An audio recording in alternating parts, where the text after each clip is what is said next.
Kevin, before we start, we've done video episodes now, and these are on YouTube. And what I thought I would do is experiment with the idea of a cold open. You imposed a cold open. Yeah. I wasn't ready for everyone to see how worn my phone case was. I didn't.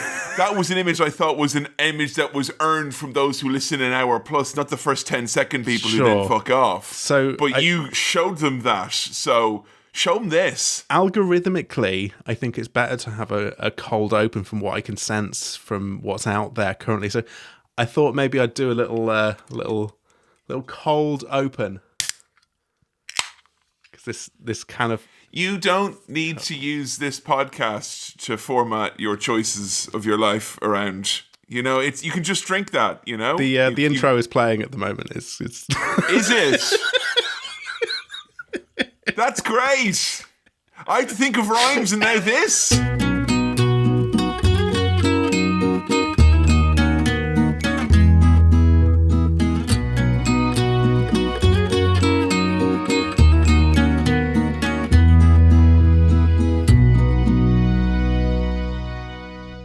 Cinema Swirl! I'm sorry, if I could just grab you really quickly, it's time for your episode 121. And I don't want you thinking that's not a rhyme, but when the episode number is in itself a phrase that is common, it is there and ready to be inserted. Hello there once again, it's me, your line manager, Kevin Mann, joined as always with my OTP, Sam Chaplin, who's really hitting all of these key targets from our last quarterly review, who's not seen any movies. Welcome to Cinema Swirl. Welcome to Cinema Swirl. That was perhaps the most Sam Chaplin rhyme that you've done, I thought, that one-to-one situation. It was not a rhyme at all. It wasn't a rhyme when there was a lot of sort of explanation afterwards. I see people out there with their cold opens and their shadow drops, just like things coming out and being like confidently there, like Katy Perry's latest single, you know? Yeah.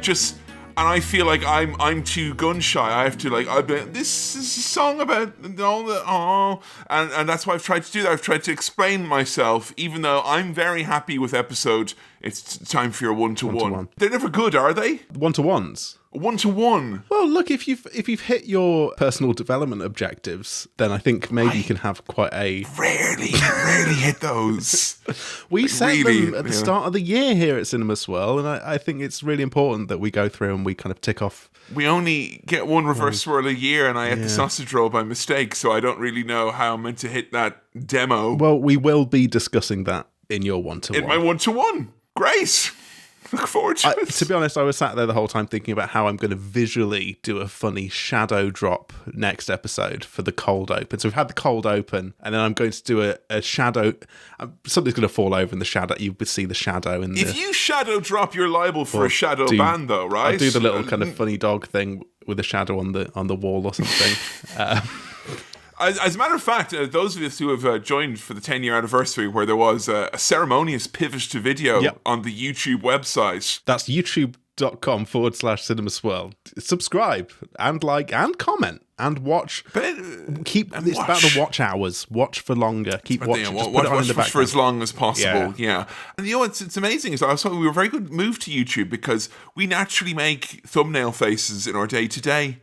So far, Sam has managed with no cajoling, no prompting. We've not even talked. This is the first time we've ever talked about thumbnails. Is right now, and you're just banking them now, aren't you? Hang on, I'll log a few as well. Okay, I'm going to fill while Kevin's doing his thumbnail faces, and he laughs, he mocks, he mimics. But in fact, I am going to be taking these and using them for the thumbnails. If we can get like a big kind of smiley shocked face. Well, if I have my big bottle here now. I'm going to Photoshop the word content onto the bottle so it looks like you're like drinking down the delicious YouTube content. Look, I fully embrace the algorithm and the cloud and the social... I embrace the content /big jug. Yeah. Okay, we're clipping that. Kevin's drinking out of a big bottle there. We'll have that in there. We'll put the name of the film on the bottle maybe, and then something over Kevin, so it's like look, I'm trying to be very conscious of the listener as well. I know, look, we've done the exciting pivot to video, and if you want to check out the video, youtube.com/Cinema Swirl, but I need to keep describing what Kevin's doing. And I'll tell you what he's doing, listener. He's having a right laugh, and he's thumbs up, he's happy. We've got the double thumbs. One of these I'm going to take for the thumbnail, and indeed for my personal collection. That'll do you for a month then, will it? Same time next month? Yeah. Yeah, that'll do me. Thank you. And Sam, it'll be the usual rate as well, won't it now? It will, yes. Yes, it will. It will, yeah. So, look, head over to youtube.com/Cinema Swirl. That's a little bit of a plug. A little bit of a plug in the main app. You could even be the type of person who starts watching on one, and then you go into another device and you listen to it. And then your phone gets hot, and then you change back to the original method. You could do that as well. Yeah, it's all seamless, and it's all integrated, and it's all top tier. It's all in the cloud as well. Yeah, and we're just doing it on our wireless devices, and I think that's the way we should go now, 10 years into Cinema Swirl. I know, and that's not the only thing that's in the cloud. The only thing that's in the cloud is Sam Chaplin with a head in the clouds, because he's not even thought about the movie du jour, which is part of the iconic season of Sting across our lovely podcast network. Yeah. Because today we're doing The Crow, or as you've been calling it to me nonstop, The Craw. The Craw. Is that word particularly funny to you? Look, here's the thing. You know it's called The Crow at least, right? You don't actually think it's called... it's The Crow. Okay. When I send Kevin the links to the VoIP chat... And those are the chats where we just exclusively talk about character actor John Voight. John Voight. And in the subject line, I always put like a funny, really funny, like a Laugh Riot variant on the name of the film. I like that though, typically because it means you give me the tea and I'll give you the he. You know what I'm saying? You start me laughing. Yeah. And I appreciate that. But craw was craw. Sounds like it should be something. Look, so we do one of these each for the pre and post swirl. So I'll think of something better for the post swirl. You can let the listeners know what I've gone for that one. But the Crow, we're doing the Crow. We're doing the Crow. Yeah, a movie which has the strange vibe that we're doing some sort of awful cross promotion because there is a new Crow movie coming out. Yes, and I was like, oh, we could do the Crow here, and then we could go do the remake of the Crow in Cinema Swirl. And the thing is, that movie's not actually come out yet. No. And I was just aggressively presuming that it will be shit. So we may have to have a backup movie in case that one's actually all right. Yes. But if they're remaking it, why are we going back to the original? Is it the movie that you've heard of? Is it as iconic as some of us elder millennials would have you believe? Right. I'm just going to go into what I know about The Crow. The guy, the bloke from it died during it. He was shot with a blank, I think. There was some kind of technical problem that meant that the main actor was shot and died during the production of The Crow. Now, I understand that mythology around the film, and I think that is a notorious thing, and so is spoken about in certain circles, and is like a whole thing. But I know very little else. What circles? No, just the circles of like, oh, did you know that, you know, just like movie knowledge circles that I shouldn't be in. All I will say is for growing up as a child in the 90s, which was, I think, a period of time where a guy called The Crow being killed while making a movie, also called The Crow, is probably a surefire way to mythologize beyond all reasonable doubt. Okay, so an interesting comparison I would make is that, like, Kurt Cobain being dead kind of adds to the interest and curiosity of listening to Nirvana when you're in your early teens or something. Yeah, but Dave Grohl didn't, like, rig up his guitar wrong and then he died in an unfortunate accident or something like that. No. But it's just an unfortunate death before someone's time adds a certain mythology to the main body of the creative work. Do you think that Alec Baldwin having shot someone on the set of his movie means that, like, if this is still a thing, the younger generation, like all the 20-year-olds around the world are going to follow his career very closely because,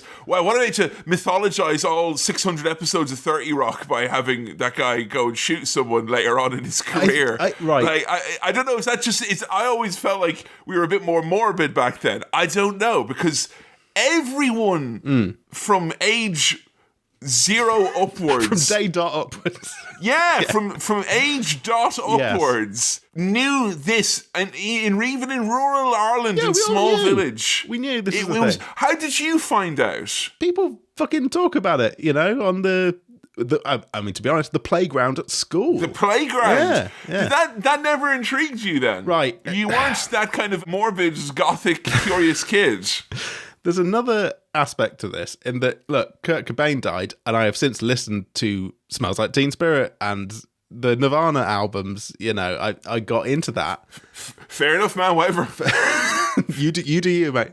You do. Teach their own. Teach their own. But I haven't done the Crow equivalent, which would be going away and watching The Crow, despite, as a young boy, obviously wanting to impress the goth girls at school, because I mean they love The Crow. They absolutely love it. It's one of their main things. Is the Crow. They would have loved him almost as much had he not died in a tragic circumstance. Oh, no, I don't think they love him because he's dead. I think it's more. I know, but come on, you tell me that ain't greasing the wheels a little bit? I mean, come on. With the goth community, I think that helps, doesn't it? Sometimes, you think you struggle with the ladies a little bit. You can't get their interest.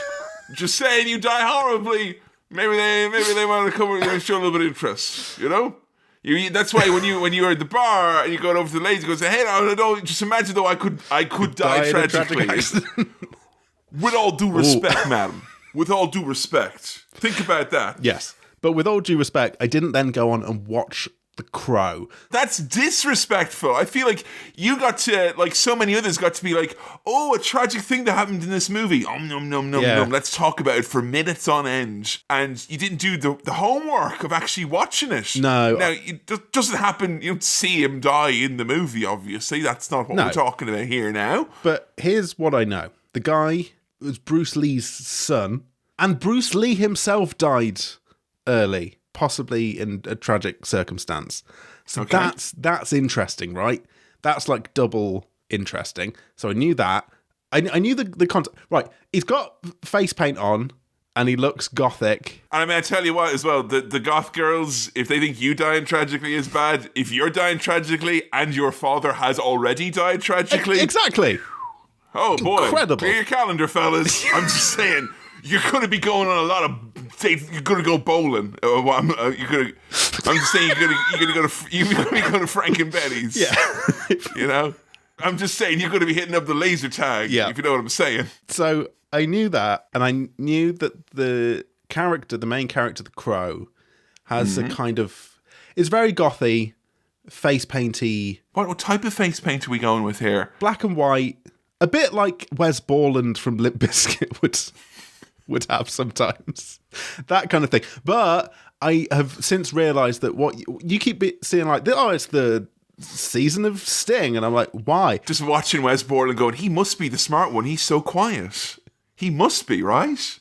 And he is, and some of his guitar playing is much better than Limp Bizkit deserves. Thank you. Right. He's an incredible... He's the Graham Coxon of Limp Bizkit, and I won't... What, is he a Tory MP as well? No, that's... Right. No, that's... You're thinking of the cheese one, and the other one ran for... He's just close friends with Lord Cameron, that's all. Right. One of the... He was entertaining the Home Secretary that weekend anyway. Look. Right, so... He looks like Wes Borland playing guitar in Limp Bizkit. Does the Crow play guitar? I mean, I bet he's got a fucking guitar in his bedroom. The Crow, the character of the Crow. Do you think the Crow's the type of guy who'd engage you with conversation while idly plucking away at some strings? Potentially. Can I just say, I respect you so much that you never did that to me. No. You're the only person with a guitar I know who's never done that. Because it has been done to me and I know how horrendous it is. But the power of the sentence end of that, that's it. The point has been made. But you can do that with your voice. You can just go, at the end of what you say. I've tried I made all sorts of noises. Doesn't work. The problem is, I know what the character of the Crow looks like. I know that the film's called The Crow. I know that the guy died. Yes. I don't know what happens or what it's about. It's just that kind of fucking Tim Burton-y looking dark blue and black and white thing. What year? Do you know what year we're talking about here? We're talking 90s. Mid, late, early? Well, It was in the past when the goth girls were talking about it, but probably not that far. Like probably 90. Like you're talking to about them like they're like soothsayers. Mid to late, I'm saying. Like I'm gonna pluck 97 out of nowhere. Fair enough. It's a good year. I feel like it's one of them. It's pre-Fight Club. Yeah, you're right. But there. I reckon it's post Nirvana's Nevermind. So it's sort of somewhere in the middle of those two cultural artifacts. Are we going big budget here, or sensational kind of, indie thing that burst out of its intended audience? Or what? I worry as well. I think I may have spoiled the detail with you, because when we were chatting about the whole idea that my working assumption that the new Crow movie is going to be garbage is like, oh, we might need another swirl, and I started just spitballing ideas in my head, and I think when I did that, I may have let slip a core concept of this movie. You did, and I've been trying to maintain kayfabe. There's never before, never again. Okay. Be honest. Kevin mentioned the idea that this is a superhero movie, and I did not know that this had anything to do with superheroes. I'm not saying that's an accurate description. Okay. So is the Crow... I've heard of a crow, but a superhero crow? A superhero crow.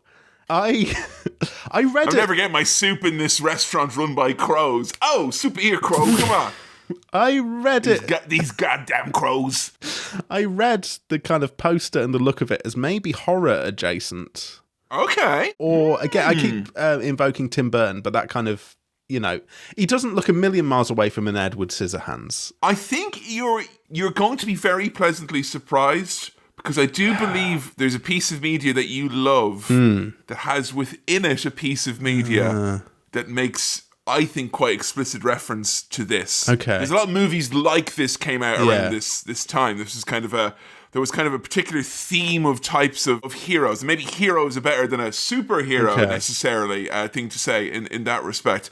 I just mentioned that because, like, as a kid, when I heard that there was The Crow, it just sounded like, and I saw the pictures of it, it looked really cool. Yeah. So I remember seeing a poster for it in the video shop in Delvin, which was basically, as I mentioned before, like the downstairs, under the stairs bit in someone's home where a man in slippers would rent you videos.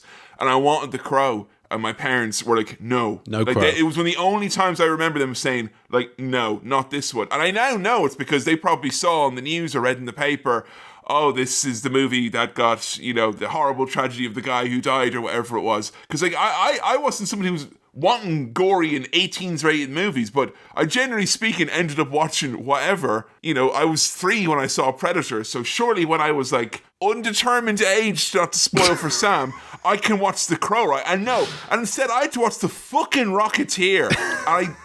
And I looked up The Rocketeer, and it's like genuinely finely regarded, so I can't even do that in Cinema Swirl, so I can complain about how much I fucking hate The Rocketeer. He's not even a real superhero. I don't know what The Rocketeer is, but that sounds much worse. Buddy, than you don't want Crow. I guess what's happening with me is I'm getting The Crow mixed up because the colour palette of the DVD fits in with a bunch of other shit. Like what? You're Donnie Darko. Yeah, but you're talking about, you're at least, even with your most generous of estimations, you're a decade off there. Yeah, but what I'm saying is that, like, it blends in with a bunch of other kind of cultural things that have that kind of hue to them. But is it not safe to say that that very hue has been used for different purposes as the years have went on?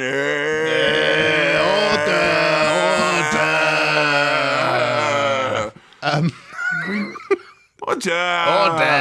I think I'm getting confused because the girls who talked about The Crow had Nightmare Before Christmas backpacks.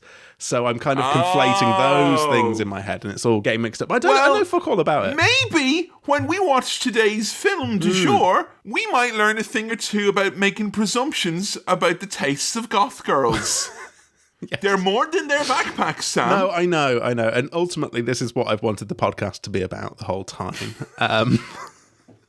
Side note, by the way, Joe the intern has insisted that she's watching this movie with me and is beyond hyped to be watching The Crow. Right. Just totally unrelated issue to that as well. Just can't wait. Unrelated remarks there from Kevin.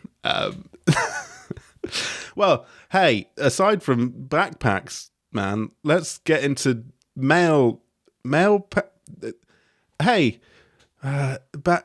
bags. I'm worried now because of the pivot to video. People are going to see the rage and eye rolling that I do during these bits and think I'm an arse. Play the theme.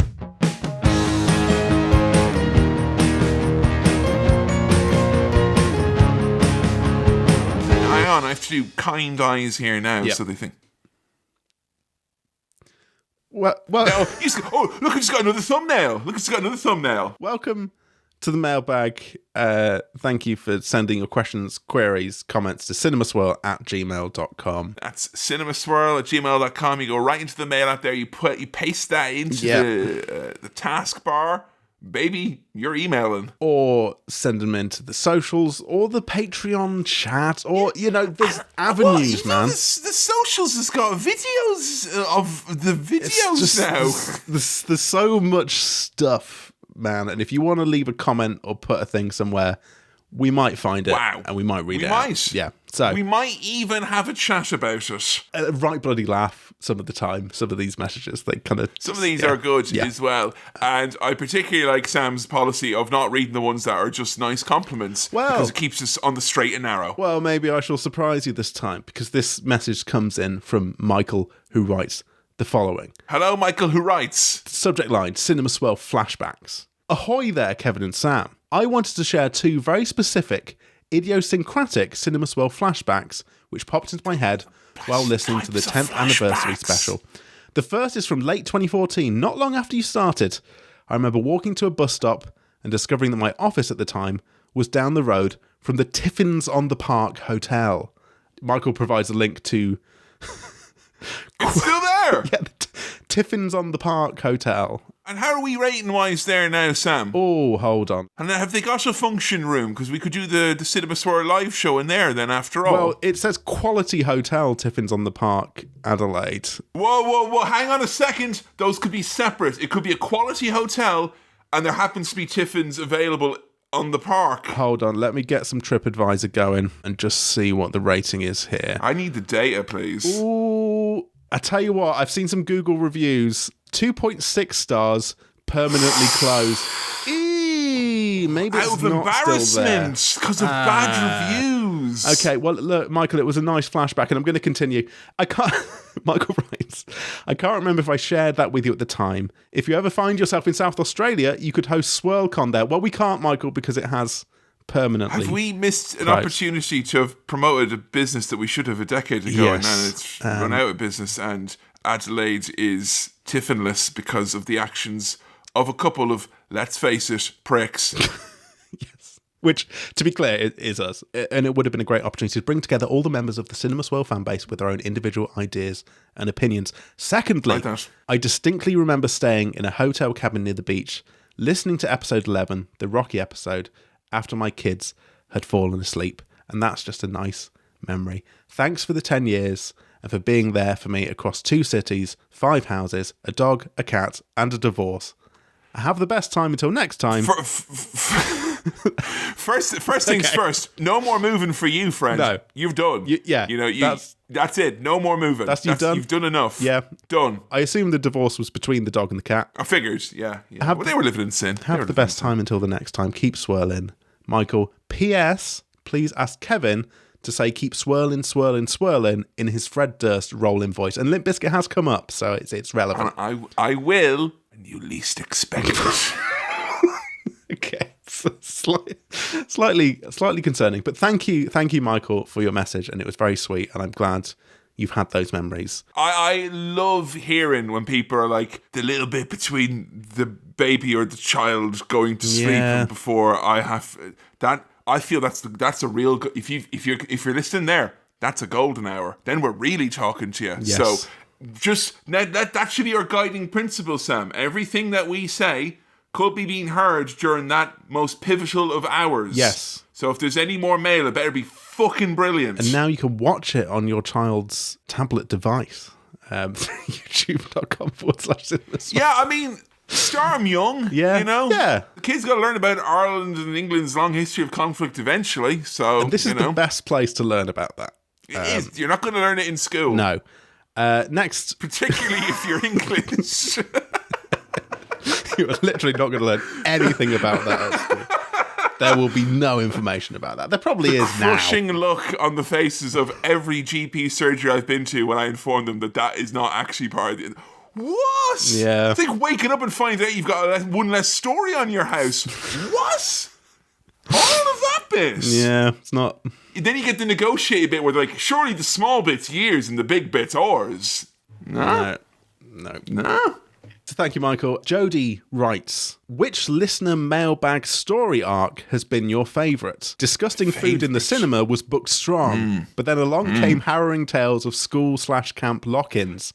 Powerful stuff. I mean, honestly, when I did a big re-listen on the build-up to the episode 100 and the 10-year anniversary. Yes. And dare I say, that was that was like, you know, when I was listening back to something and like it, even hearing more people's input into it, every time I hear about it, it's just like, if I'm at a wedding, it's one of the things that I'll just bring up randomly to people, because it's like everyone's got either A, a weird story, or B, like, hears about this and it's like wants to discuss. It's so weird. And I don't think there is something that has as big a variance culturally from like village to village, it seems like. And we're talking about something like, oh, you know, no big deal, children at night. Just, you know, I'd argue that's one of the most serious things there is. Children at night. That's when they want to be safest, typically. Yes, but let's just put them in the school hall all night. An all-night disco with children, and that was normal. But there was so many weird variants on it as well that people had, and also the age range. We had people doing it when they were 17. There was people doing it when they were 10. You found a permission slip on the website of your old school, so it's still a thing. To demonstrate to you that it was real.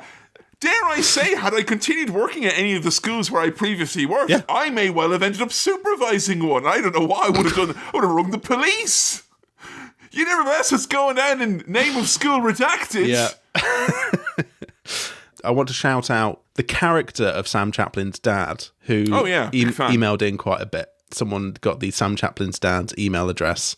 And it was. My suspicion is that they have forgot the password, because those emails dried up. They stopped. Yeah. The fan theory that was in fact my dad operating on a double super secret covert operation. I know that's everyone's fantasy.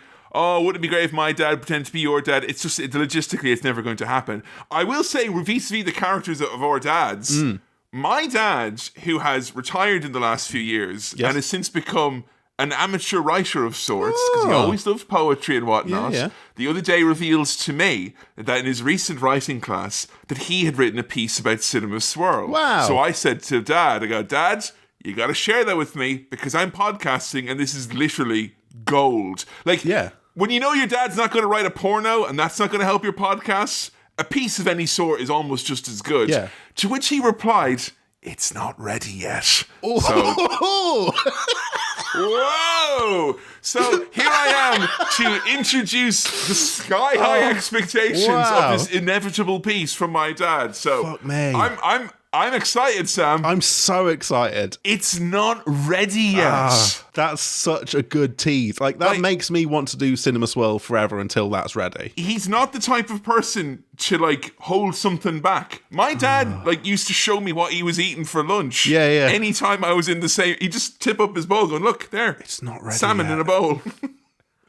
Did your dad do what my dad used to do, which is, as a treat, get a tin of salmon and open it up and pour it and all of the juices and the bones and eat it with a knife and fork and refer to the fluid as the sauce? No. Just mine then. But I think Kevin's dad is a much more interesting character for us to delve into in future episodes. But is it poetry? He dabbles. A written piece. It's a piece. He dabbles. So he has done articles, short stories. He has mainly focused on poetry. So, you know... But does your dad listen? He tries. The last update I had with my dad about him listening was that he was having problems with Stitcher. And I was like, how do I tell my dad that the way that he had finally found to listen no longer exists? No. What I was worried about there was whether us talking about this influences the written piece itself, but I think we might be I think the potentially piece safe. is already, if the piece is the point where it's being workshopped, Sam, Yeah. I feel like that we're safe hyping it up right now. Okay. You know? Like, this is like me saying, I've got content in the performance center that's going to blow your fucking asses off. Yeah. Once we get enough drugs pumped into it and out here for you fine people to see. Good stuff. I cannot wait for that. Me neither. Yeah, Jodie, we've got a new one, and I am desperately excited. And look, one last desperate plea here. If you know anything about that weird thing that we're talking about, I think it came up in like Rocky 4, and it came up in like a couple of the movies that we reviewed in the summer of the year previous. I would suggest that it is worth hearing from all of you again. Yes. If you have anything to add to this, because the more we found out about it, the less I understood. Yeah.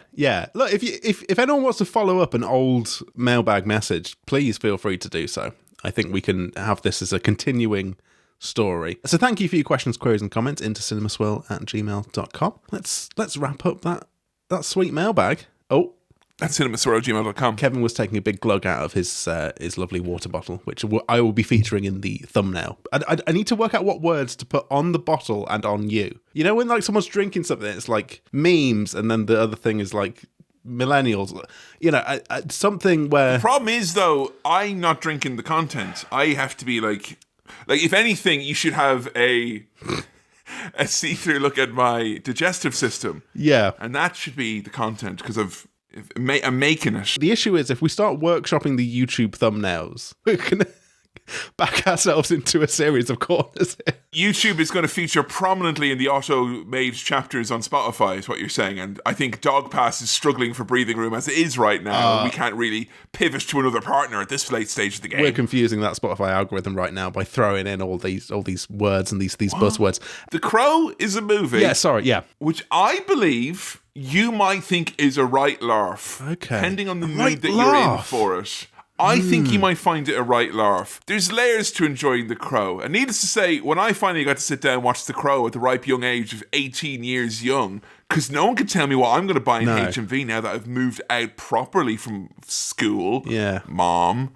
So I can tell you that it did not disappoint me. However, it didn't garner a ongoing cult fave status with me like a lot of other movies of its heyday. But I do feel like that was simply because I was perhaps a man a bit stuck in his ways. Yeah. And I'm very much indeed looking forward to this iteration of this fraught movie, I guess, because it did get delayed an awful lot, you can imagine, given what happened. And when it came out, you know, there was that kind of reception from the general non-goth public that was like, ooh, it's that movie we've heard about for this reason, and do we feel comfortable with it being out there? Clearly for my parents it was an issue of like, oh no, that I don't want my child to be dealing with that. Yeah. So, you know, I'm intrigued. I don't know how much of the morbidity of the story around it infects the piece itself, but are you the type of person when you're watching this that's going to be in your mind, do you think? Kevin, there was another face-painted character appearing in a movie, and the actor portraying that character tragically died before the release of the movie. And I'm talking about Christopher Nolan's The Dark Knight. And, right, of course, yeah. yes. What did you think I was talking about? Sorry, Jesus. Oh, no. When you're raised Christian of any sort, if anyone tells you that they know of another thing, you're one in the chamber of Jesus, right? Well, what? There was another... Yeah, like if my mum was looking in the freezer going, well, there's something else that we could have for tea. I'm like, it's probably Jesus. No, it's not. It's fish fingers. But I'm trying to think of a sort of contemporary example in my life where the unfortunate tragic circumstances enhanced the hype in a weird, morbid way. I mean, it definitely did for Dark Knight Rises, unquestionably. Yeah. You know, I mean, many argue that the Oscar campaign that came around it was probably as a result of just not pressure or anything, but just the kind of the temperature of the movie-going public at the time, I guess. Nice. So I'm fascinated to watch whatever this is. And Joe loves it. You like it. You think I will have a right laugh. I think it's a laugh. I do. Okay. I genuinely do. On purpose? I mean... You're not saying it's funny. You're saying it's a laugh. No.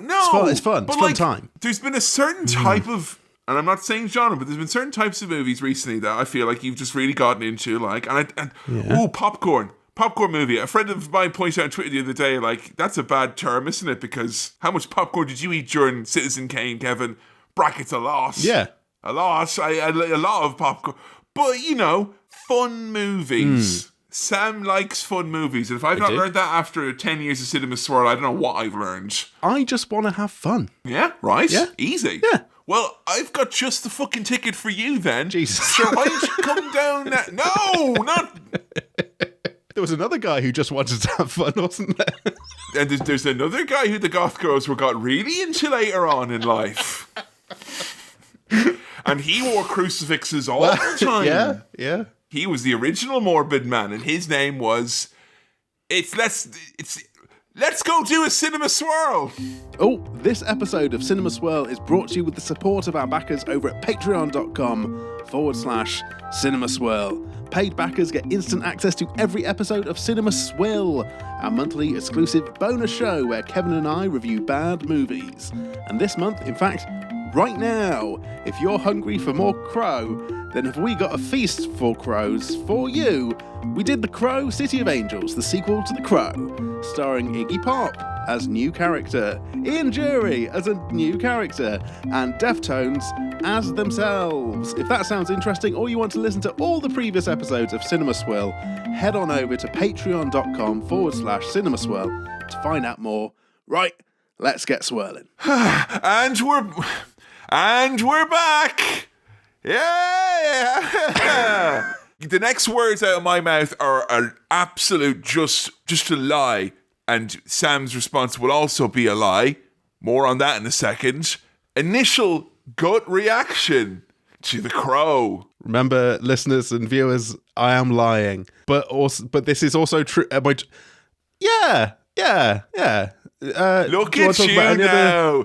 Goth stuff. Had a few days, felt bad about his actual initial gut reaction and my heartbreak, and he spent the preceding time shining up that initial gut reaction to seem a little bit more positive than it was. Not to get us off on a negative note, despite that Sam is lying and he did have, in fact, a negative initial gut reaction. But no, it was the same thing. It's like, yeah. There's, yeah, and then there's, yeah. Kevin, what's going on? What's happening? What's happened? What you're happening here, Sam, is you're having unprecedented transparency in the podcasting world, which is, I think, honestly, one of the reasons why we are representatives of cinema and why we so brazenly said, after 10 years of mostly incident-free podcasting, that we don't really have problems on Cinema Swirl. Anyway, let's do The Crow, a famously cursed movie, and... then the episode itself became cursed, and not for reasons that you might think. The audio, fine. The Jamiroquai impersonation, because Kevin had cut his finger that day, and had a bandage on it that was just so funnily like Jamiroquai. Where's he going? He's moving deeper underground. So Kevin's much really great. upset that he's lost some content. I now know how professional wrestlers feel, because it's like there's a physical sacrifice that is tagged along with the mental sacrifice of having lost something and never gaining it back. And you can only cut your finger so many times for a podcast and it look funny and silly. We had problems with our software that we're not going to mention because...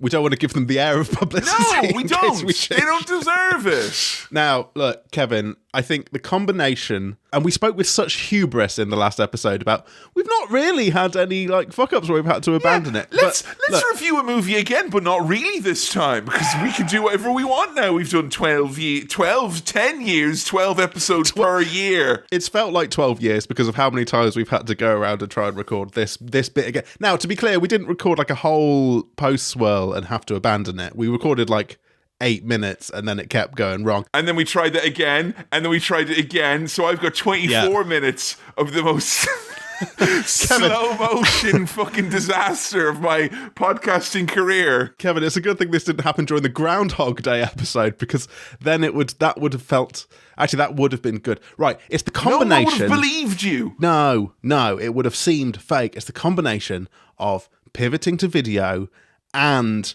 reviewing The Crow. Hubris. Much like me dropping my B&Q shopping in a popular discount bookstore has accidentally put a spanner in the works. And this is why people are home and going, they should do 3 days between the pre and the post swirl more often. Sam I've had time to punch it up. He really sexed up the post swirl this time. It's incredible. But like, I don't want to anger the would-be cinema gods by saying, boy, that surely is a cursed movie. First yes. Brandon Lee, and now this, your third favourite cinema podcast, has had a little bit of a go of it trying to record their thoughts and opinions. But I will say, The Crow doesn't seem like it was a movie where Sam was going to be burdened with a great deal of thoughts with which to explain himself. So when we thought we'd have to wait a couple of days, it wasn't like... It was hardly like if this happened when we did Seven or Silence of the Lamb, for instance, where we would get confused by the plot. Here, I think we're okay. I'm not saying it's bad. Put in the audio of your actual initial gut reaction here. Okay. Yeah. You know, but yeah. Do you want to talk about it now? It's going to be a long edit of like flashbacks. It's literally going to be like it's going to be like The Crow. It is. It's going to be flashbacks. We had to use the footage we had, but what we did, we shot around the cursed footage. Actually, is what's happened in the end. You know. Look, right. I'm not saying it was bad. I'm just saying I think it's one of those ones that is more interesting as a thing. Yeah. As a Wikipedia page, as a kind of chat between goths in the playground. Oh, Jesus Christ. Than it necessarily is as a film. I've got so many different streams of, like, orneriness. Because I'm like, I'm genuinely disappointed that you didn't like it more. But I'm also genuinely disappointed that it's been a difficult recording session for us as well. Well, careful with too many streams, because that was the problem we had. That was in the first place. Like, you watched it, but you've come away very much when you've had that, like, it's the comedy that you've went, no, yes, that is funny, yes. And there's no laughs in the audience. You've come away from this being like, would you say it felt like it was important, or at least it matched the degree of chatter that was around it when you were growing up? Is that what you're trying to say? I thought I'd missed out on like a really significant cultural touchstone and like a kind of interesting, cool movie that defines people's like whole identity. What I've missed out on is a good but kind of middling goth superhero film, and it's goth comic book film. I think this, when you described this as a superhero thing accidentally and let me know that was a thing, I was like, more curse. He gave away the entire plot. No, right, you gave me that, and watching it, I think that makes sense. It's an adaptation of a comic book, and it feels like it, and it does a good job. I think I had so much kind of hype built into this. But it's like hype around an alleged curse surrounding a movie. Is that hype for the movie itself? Because I feel like those are somewhat different things. I mean, it feels like you've been hearing about this great restaurant, but the buffet you've been going to has got the same food, and in that you've enjoyed the discourse around this and you're aware of that. But the movie doesn't seem to have expanded upon what you already got out of The Crow. Correct. I think it's just the discourse is more nourishing than discourse here that I'm trying to eat, you know. Is that all right for me to say? That feels bad that I've said that. Is it fair to say that your viewing experience was perhaps impacted because you watched it on ITVX? Possibly. One of Britain's streaming services. One of its many. That's fine, you know. I've got an admission to make, which was... Please. When I was sitting down to watch The Crow and I was excited to watch The Crow, I didn't want to deal with no ads, so I rented this on the popular streaming platform amazon.com/movies. And there's some shady shit going on that platform, friends, that I feel I need to talk to you about. What's happening? So... there is a new Crow movie coming out that when we decided to do this, it was meant to be coming out in June. And now it's been delayed to the end of this month where we're recording it, where it's probably too late for us to go to the cinema and assume that it's shite. Anyway, whatever. But there is Crow fever in the month of August 2024. I went on to Amazon Prime, and part of me thought, perhaps this is going to be, not to make assumptions about Lionsgate, one of these movies that gets released to buy and own forever and keep forever and ever on digital platforms as it comes out in the movies, because the bus ads are only rented out for 1 week. Anyway, search for The Crow. There it was. And beside it, it said The Crow, Salvation, brackets, 2024. This title is releasing on August 23rd, 2024. And I thought, right. Oh, that's the new Crow then. I didn't know it was called Crow Salvation. And there's kind of a vague picture here. I can't really see who the Crow Man is, but I think that's your man, Pennywise. And sure, that'll be out there now. I almost thought about reserving it for myself. The Crow Salvation is the 4th Crow sequel that came out in the year 2000 and is very much not a new Crow movie that somehow on that platform is being advertised as a new movie coming out that you can buy now, and they're trying to trick podcasters like me who write movies they rent on Amazon Prime off against their taxes. And I think that is frankly shocking behavior. Joe the intern believes it's rogue AI, because there's been a lot of that recently about Prime, that there's like AI uploaded movies and it's all wrong, and there's 13 angry men instead of 12 now. Well, the new Crow is the Crow versus rogue AI, because that sort of sounds like a villain from a Crow movie, doesn't it? It's it does, isn't it? I'm rogue AI. Oh, I'm gonna get you with. Look, AI. Was I more outraged 3 days ago? Absolutely. Sure. Did I remember the finer details better back then? You better believe it. But I'm here to tell you that I still thought it was an issue worth bringing up all these days later. And I've had 3 dinners since then. Look, shall we get into The Crow? Let's get into your scant recollection of The Crow, shall we? We shall mourn the content that we lost and the discussions that we had. And should they come up naturally and organically, they will. But we don't want to... look, we're not going to lie to you. We're not going to redo the funny jokes that we did. Sure, I've written that one about the works. Fine. But that's new material. That's new. We're not going to do the same stuff. That's director's cut stuff right there.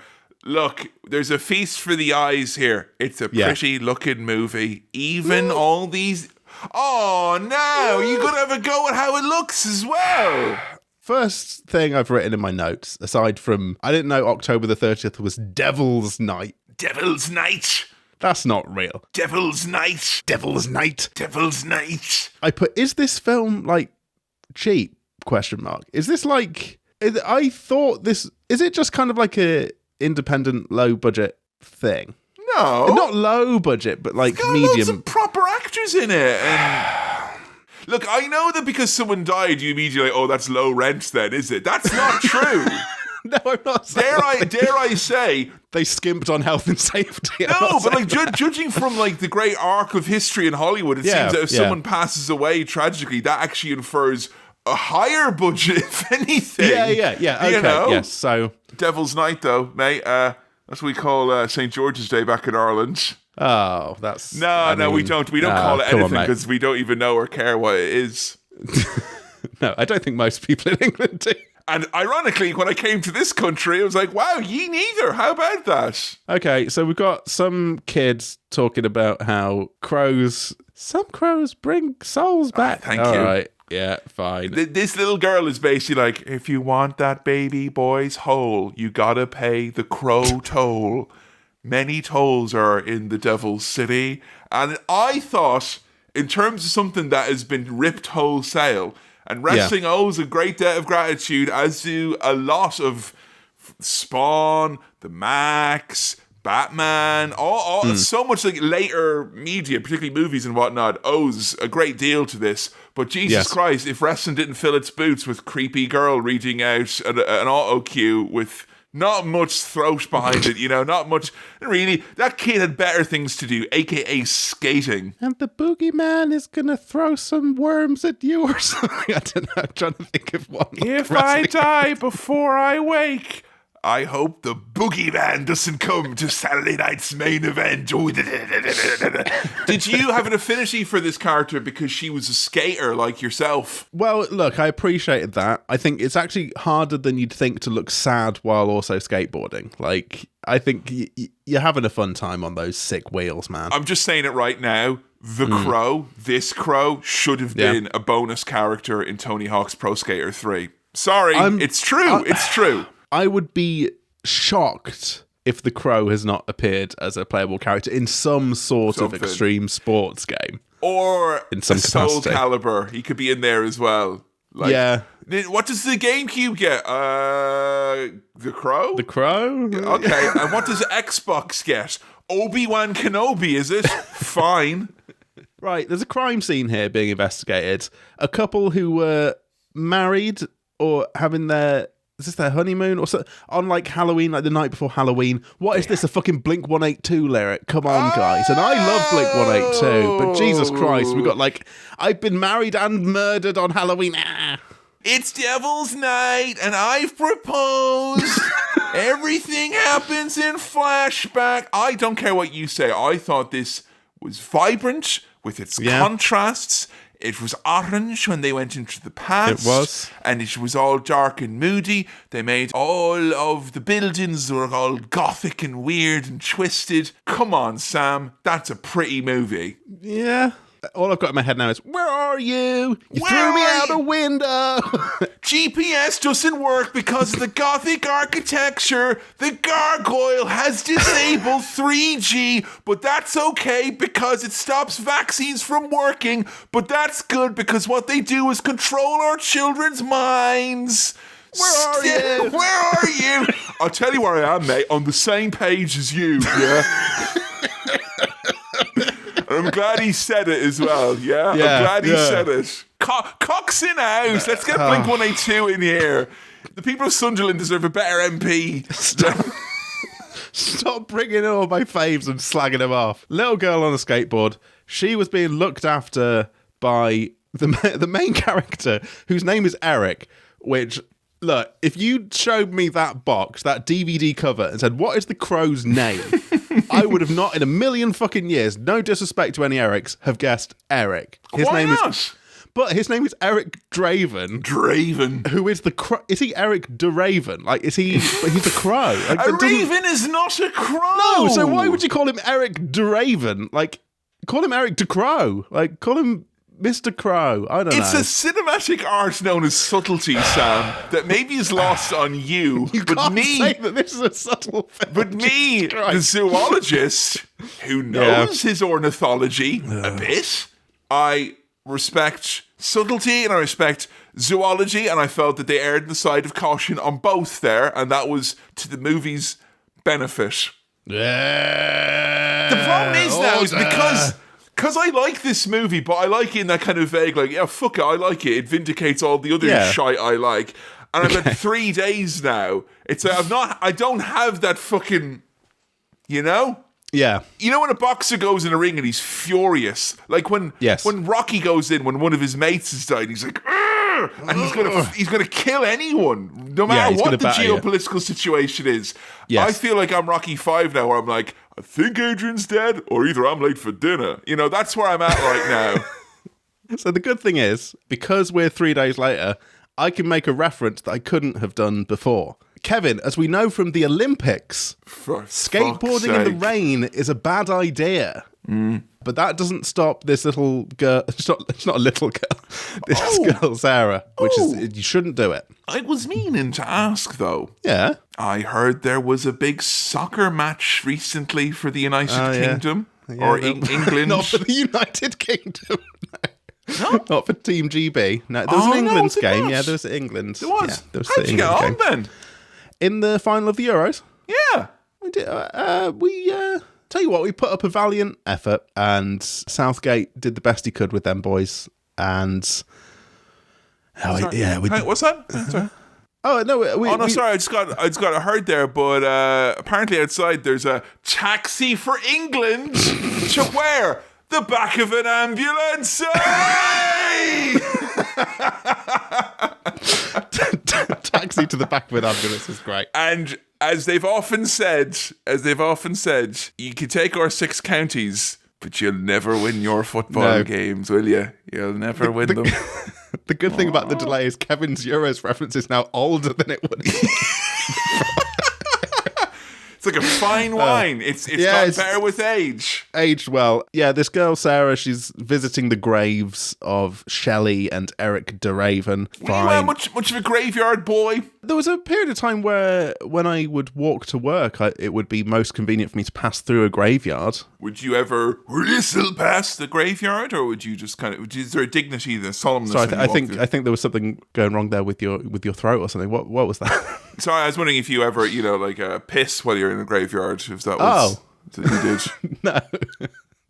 Genuinely speaking, not a bad spot. And I will say as well, I'm only bringing this up because when I went to see Brian Wilson in Nottingham a few years ago, I found myself with like a half hour to spare, and I was right beside a graveyard. Cracking graveyard it was. That might be the same one that I used to have to walk through. Oh, no. Nottingham's dead are legion and countless, so there's probably a couple. Oh, yeah, there's a lot. I wouldn't want to assume, No, but I think it is the same. If I know my Nottingham venues and I know where Brian Wilson would show up, it's that one. Can I just say as well, it's been pointed out to me by a fan that Hooters has several locations outside of Nottingham now. They do now, yeah. Nottingham needs to get a new identity fast. Yes. I'm trying to think of anything Nottingham has left. I mean, Robin Hood's clinging on desperately. Lace. We've got nothing. Lace. Nottingham Lace. We make lace. Oh, here's a familiar face. It's Ernie Hudson of Oz and Ghostbusting fame. He's just hanging out with a child a year after her sort of kind of surrogate parents were killed, eating hot dogs. He just buys her hot dogs because she's just kind of floating around. I tell you what, right? I have a soft spot for any movie that introduces a police officer or detective, and every time they're on screen, you get a hot bit of sax. Hot sax, hot Hudson, hot movie. He is literally smoking his way through this movie. Like, he's constantly got a cigarette. Is that like, because I was thinking about him, I always get recommended, like, oh, look at Ernie Hudson there now on the Men's Fitness channel showing you his fridge. He's looking well. While there's like cigarettes, like the secret to his like ever youthful looks. Is that it? Could be. There's always some old codger who's reached like 103 or something. It's like, I smoke 10 a day. And that's but they're always like, Whereas Ernie Hudson doesn't look like he's cheating anything, That's the thing. Can we get into the science or the sort of goth mythology or the kind of, of... Well, it's 1 year later, which is obviously very powerful, I was arguing that me and Sam should have waited a year between the pre and the post world to, get some of that tangible crow magic going on here. Yes. The schedules didn't align, unfortunately, in that way. So the crow is the link between the world of the living and the world of the dead. And because Eric de Raven, nevermore, he's got all sorts on his plate to do. He's very vengeful. He's got wedding to sort out. This is the most stressful episode of Don't Tell the Bride ever. Wait till they find out the bride has been dead for a year. Jesus, Mary and Joseph, It's a nightmare. So the crow is there to bring Eric de Raven back to the realm of de living. And it's as simple as that. I believe there being 1 year and it being Devil's Night gives us enhanced modifiers. He bursts out of the grave and is like, which he would be if he did just... Right. All right, I need to clarify something with you. Is Eric de Raven, who has burst out of the grave and is now alive, having been dead, is he the crow? Or is he just Eric who's back and the crow is the actual crow? Yeah, no, the crow's the crow. Yeah, he's So he's not the crow. He's not a character called the crow. No. This is like Tomb Raider all over again. People do call him the Crow. Like when people make reference to, Sheena when he was the Crow, Yeah, I've called him the Crow throughout this because he is... That's all right. I mean... He's the Crow. I do call Ernie Hudson's character Ernie Hudson exclusively throughout, and the baddie in this, even though he's called Top Dollar, is pretty much the baddie in my books. Yeah. I'm not going to start calling him Lara Croft now. Like, he is Tomb Raider to me. Come on, that's what obviously. The one and only, the iconic. The thing you need to know about crows, and why you might think this is a bit weird or whatever, but crows use tools, and that I think goes a long way to explain that a crow could do this. Because you might think a crow could bring... What are you talking about? This man didn't grow up on a seashore.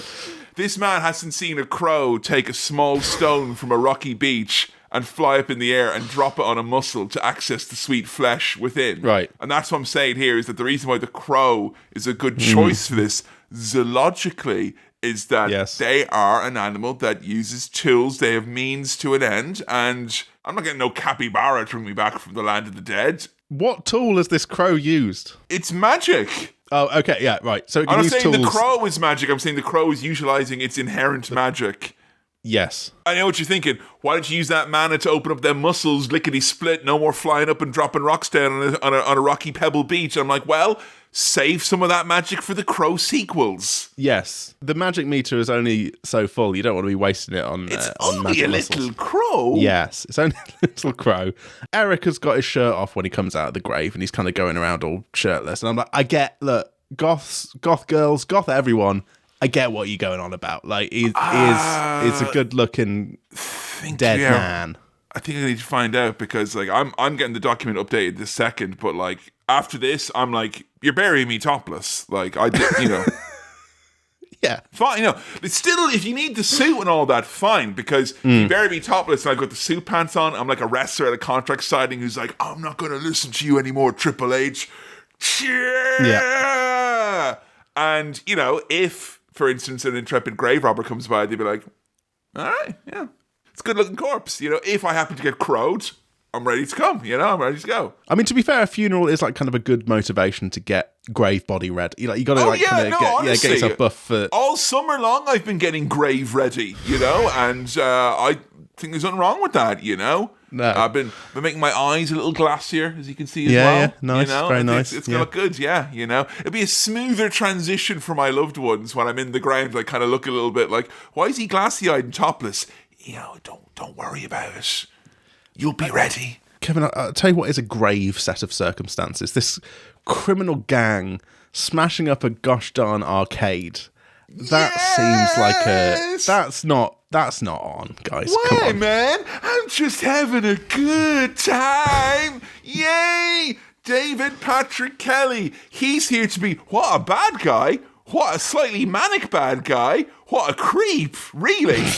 He's got to be one of those actors where if he has kids or nephews or nieces or whatever, he has to have a sit down at one point and be like, I'm not like this. Yeah, like, you're going to see some stuff, but that's not me. You can trust me. Not like these other guys I portray, Yeah. Anytime this man is playing this exact role, I'm like, this is a good movie. That's for me. That's all it takes. Okay. And he's got his own special mantra as well. Do you remember? Fire it up. Fire it up. Fire it up. Yeah. This movie is just wrestling. Like, it's just people shouting catchphrases or wearing makeup, or it's fun wrestling stuff. Fire it up. Fire it up. Yeah. They're smashing stuff up. They're the baddies. They're a proper like comic book bad guy gang, which to be fair is pretty direct and straightforward. I like it. You've got the best type of comic book gang, which is they're chaotic, they're all like junkies and crazy, but they're also taking orders from a man in a suit who's like, I want you to take methamphetamine and go out and run around setting fire to things. Because it's Devil's Night. You could transplant these characters into Streets of Rage and it would make perfect sense. Like, or RoboCop. Yeah. Just go. Like, if David Patrick Kelly, if you have him going, it's the Bat! If you just record him saying that once, you could put him in any Batman media ever, and he'd be fine. Eric goes back to his old apartment and he has a series of flashbacks to the horrible... That night, the horrible gang doing what they did. And it turns out this horrible gang are, not only are they junkies and crazy wild street rats, yes, they're also landlords as well. So it's like... Is that true? Are they bad landlords? Are they working for a landlord man? They are, or they're doing some kind of Right, well, they're the worst villains of all. The worst. Which is fair enough. And you're like, David Patrick Kelly, can you fix the hot water, please? And he's like, for what? This whole flashback bit, which I think might be the bit that they couldn't use because bad thing happened. Well, they did. That's the thing is, they didn't use any of the actual footage. No. That wasn't included or like altered No. or anything like that. Do you know what happened? Like, as in how specific do you know? To what degree did this get shared by the playground aficionados? It was a gun that was meant to fire a blank or something, but it had something wedged in it, and that just fired out like a regular bullet would have done and just killed old Brandon, I think. Pretty much. Yeah. Except what it was, I believe, was they had it like set up that it was going to be like a fake bullet or whatever it was in the gun or whatever, do a dummy round. But what they did was they wanted to have Brandon Lee get shot in this scene. So they thought, wouldn't it make more sense if they're doing it in an apartment that they're going to use a silencer? So they put like a bag, like they were like, let's put a bag over it. So he shoots him with the bag over the gun. The idea being like, okay, that will like make more kind of visual sense or whatever it is, and kind of be a bit more gritty or whatever. And I think it was like a later decision that was made. There was still a dummy bullet in the gun from prior, when the scene was different, and they put just a small blasting cap in the bag, so the bag would go pop. But when the bag went pop, it actually made the bullet in the chamber fragment, the dummy bullet. So just literally a teeny tiny bit of that, it wasn't even a full bullet, it was just a bit of the bullet that got blasted, came careening out of the bag then and hit him, and he died like very, very quickly. So yeah, it was definitely something that I looked up when this part of the movie came around, because I'm like, I know vaguely, but I don't want to go through every part of this movie with this guy getting shot, because he gets shot a lot. He does, yeah. Is this the one? Yeah. The actual one is not there. No, it's not there. But I think this scene might have been... There are a few scenes where there's like doubles and you don't see his face, or you kind of see his face. You know, there's that. I think this is one of those ones. It looks very 90s. Did it like make for an uncomfortable watch at all? Because it's like you knew about this. He's getting shot all the fucking time. Like he's constantly getting shot. But I no disrespect to Brandon Lee, because I think he is very, very fucking good at what he does. Yes. B, he's got a hell of a look. Like, he is like fucking mid-90s. Like, you can see this lad have been doing any of the roles that Keanu Reeves was in the later 90s. Oh, like, yeah, 100%. He could have been one of the guys on Point Break for sure, easily. Yeah. But is it because you only really, I think you and I are both like this, we're only really associate him with this role. And when you only associate and you only know that and nothing else... I know, for me, it did make it uncomfortable, because it's like I went in fully expecting, like, that's what I associate him with. And that is kind of tragic in its own right, because he has done plenty of other roles, I'm sure. But you can't kind of help what the culture or the history of it is, can you? No. Look, when you watch this, you're watching an actor who is very good in this role. Very shirtless. Very shirtless, very handsome. Very shirtless. He's got the look. He's got charisma. He's sometimes quite funny. And it's a shame that you just watch it and you have that kind of thing hang over. You're like, that's shit that, you know, he didn't get to go on and do more after this, because this would have been a springboard to... Yes, this was his coming out to a next level or whatever it is. Yes. So you have flashbacks. There's a mirror. It's The Cure starts playing. You're having an anime girl transformation. That's just the way it is. I mean, these flashbacks. The one where Eric is wearing a silly... He's basically wearing a fucking Sting mask, put it over his face, and they're going, boo! It's like, it really made me laugh how, like, again, kind of comic booky that is, because it's like, why is he doing the stuff on his face? Oh, it's because he was wearing that mask for a bit of a laugh on Devil's Night. There's also an inescapable kind of, like, slight rudeness to it when it's like, boo, and you know, he's being kind of very stilted and trying to be charming, but it's also got an air of tragedy surrounding it. But it's just setting up this... you know what I would say? I feel like the character of Shelley, the lady of this couple, that's not the way of putting it, but Eric's girlfriend, wife, couple. Maybe? Fiancé, doesn't really get any character building at all. We don't really know anything about her other than, like, she was part of this fun, sexy couple, and now she's dead. That is the mid-90s, and that is, you know, they didn't chop her head off. There's a turn up for the books. I'm filtering all of this through, like, this 90s comic book lens. I don't know when the actual comic book came out, but it makes a lot more sense if you just kind of funnel all of this through that. But through those flashbacks and through being like, I've got magical healing abilities now that I'm the Crow Man. Now I have magical healing abilities. So he's put his special makeup on. He's got the kind of black lines over his eyes. And the Cure song is like, and then I put my special makeup on. Very good. Thank you. When I got my hair cut once when I was like 11 or 12. Yeah. And the guy cut my hair and he's like, God, you've got this really thick, crazy hair up on top, Kevin. God, be careful. You could do you look like that crazy Robert Smith from The Cure. And I was like, The Cure? I'm like, oh yeah, this really goth crazy thing. Yeah. I went home and I listened to it. It's like, I like Fridays. The weekend is here. And this is goth? They're a jolly old lot, aren't they? Like, yeah. There's nothing like the Sunday fade. It's the end of the lines that are really good.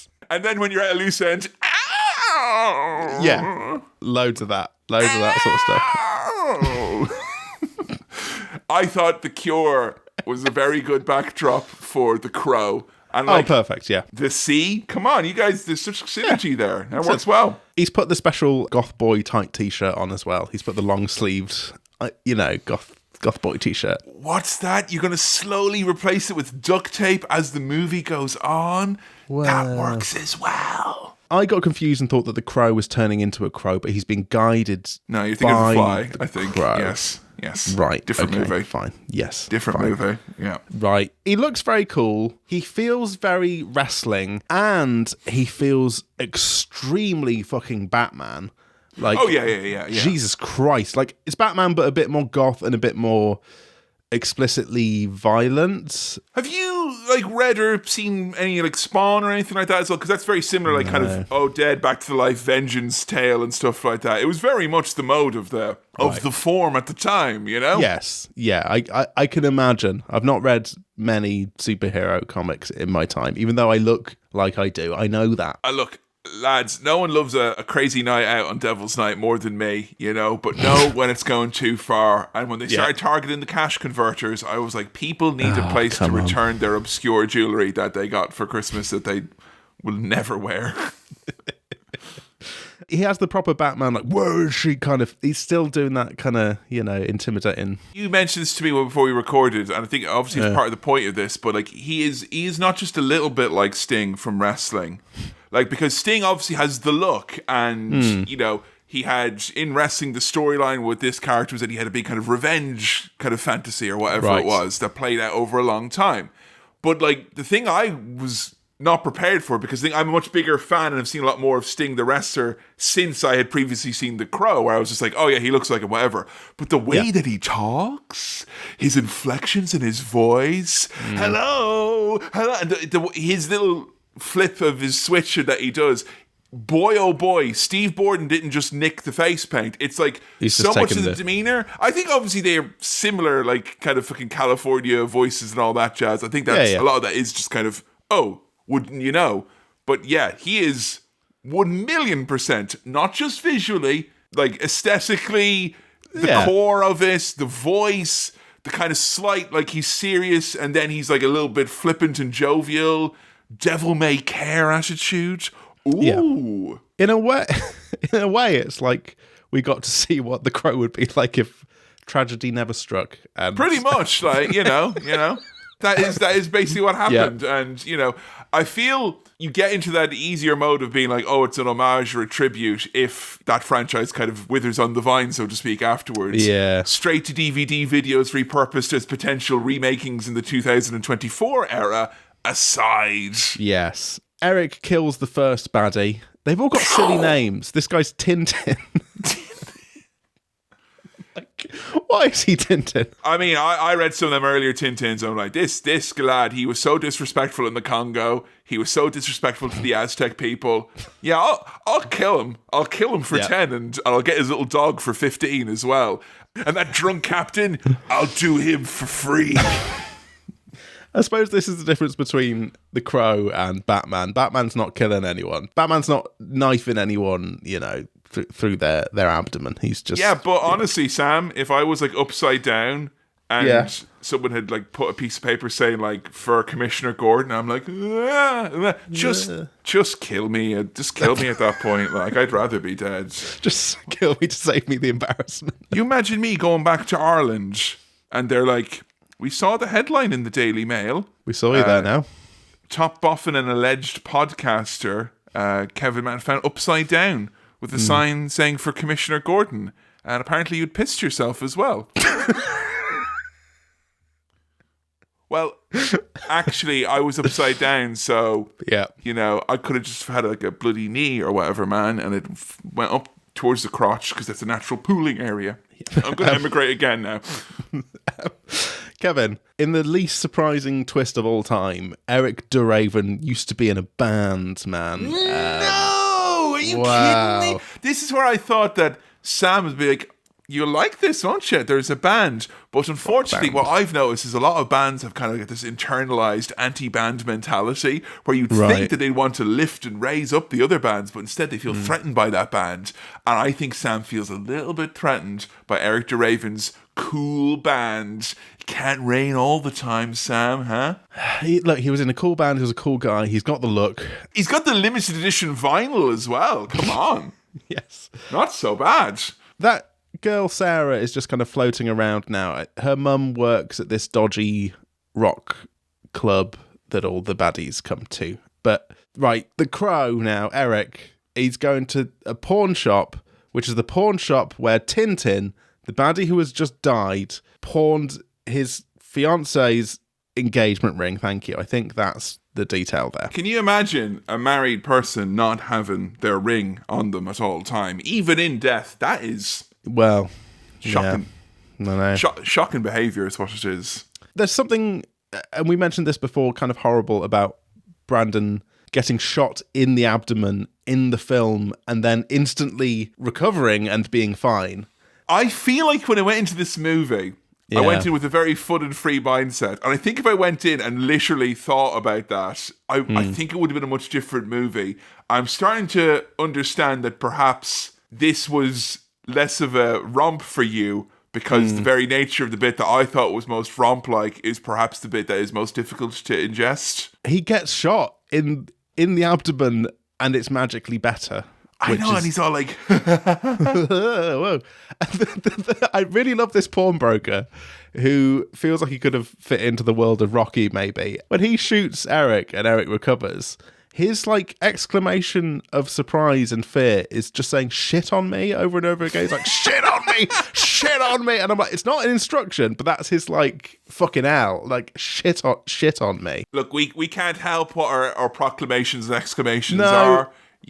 Instead of initial gut reaction, we could have had shit on me here, but we were locked in from early days, as we found out in our 10-year anniversary special. And Kevin, we heard that when you were hanging upside down waiting for Commissioner Gordon, you were saying shit on me over and over I was, again. yeah. It's really bad. We've seen the video. Is that what you actually want? No! It was a figure.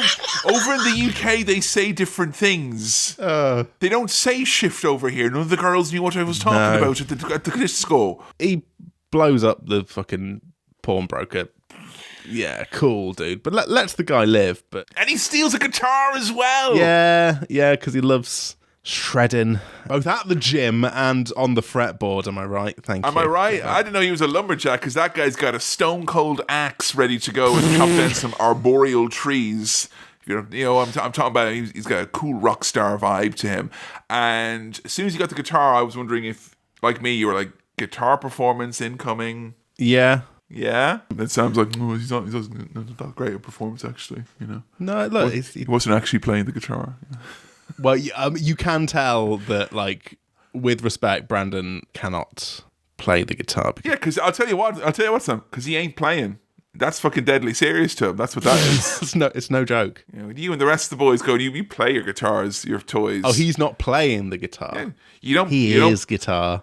You don't play with a lethal weapon like an axe. Who was it who said, I don't smoke weed, I am weed? Was it Machine Gun Kelly or something? I think you are mistaking Mr. Leahy from Trailer Park Boys, who says, is this you talking or the liquor? And he says, I am the liquor. Right, okay, fine. Anyway, he's got the ring, the one ring, and he's got a guitar, and he's coming to get more of the cronies. One of the cronies is called Fun Boy. We've had Tintin. Now it's time for Fun Boy. And they're all part of a gang called, I think, the T-Birds, which is the one from Greece, isn't it? T-Bird is the name of DPK. He's T-Bird. So they're T-Birds gang. Yes. No, not okay, but they're not they're not a gang of T-Birds. That's a different jurisdiction. That's over in Greece. Right. Not a different franchise. Okay. Not related. This is not Grease related. Even though you could really imagine the T-Birds going, fire it up, fire it up, fire. You could though, couldn't you? It would really suit them. On the last day of school. And honestly, Eric Draven is not that dissimilar from Cool Rider from Grease 2. Back from the dead, mysterious, unique accent. I want to make a reference to something. Eric's talking about these gang of baddies. He's talking about it to Ernie Hudson. And he's saying, they're all dead. They just don't know it yet. And something about him one by one hunting down and killing this gang of people who really wronged him. And he has flashbacks to it. Reminded me of Dead Man's Shoes. I don't know if you've seen that. Yeah, Dead Man's Shoes. That? Yeah. It also reminded me of Death Wish, reminded me of Nobody, reminded me of Death Wish 2, reminded me of the 2009 Death Wish remake with Kevin Bacon in it. It also reminded me of The Punisher as well, and all the Batman movies as well. Yeah, one by one, let's get them. Let's get all the baddies. But the thing is, Sam, you guessed 97. This is 94. So I think that deserves a little bit more of that pioneering spirit credit, you know? Okay, fair enough. Just because when the pioneers settled in America, you didn't walk over to them going, oh, log cabins, I've seen, but they're the first ones, so it's more important. They are literally pioneering that. Exactly. Well, when I was hanging out with the goths at school, I wasn't one of the goths, but I hung out with them. Yeah. You were goth adjacent. As far as I remember, none of them were huffing eyeballs. Because this top dollar is like... Oh, what a night in he's having, huh? Smoking eyeballs? What's he doing? Is he eating He's got eyeballs? a big plate of cocaine. He's got an eyeball and a flaming chalice for his supper. And I'm thinking, okay, scraps on top? How's this guy doing this? This is the feast of a king. He is an evil boss. And in a previous scene as well, he had babes and an orb in his hand as well. So, this guy's... pretty much living La Vida Loca, as they say in the 90s. He's laying on all the villain layers here. He's got everything you could possibly need. Was he in Alien Resurrection, this guy? I think he was. He's got that almost David Carradine voice to him. I'm pretty sure he's in one of the Mortal Kombats. We've definitely seen him on Swirl before with his voice like this. Yes. And you see, part of my plan to take over the city is by dressing like Chris Eubank. If... Chris Eubank was a vampire, I think he dressed like this. The tweed, the riding shoes, but Eubank wouldn't have the long, luxurious feathered hair. Only if he was a vampire would that happen. I like when a criminal gang, the boss of a criminal gang, has a completely different vibe from the criminal gang. Yes, I like when there's layers to that.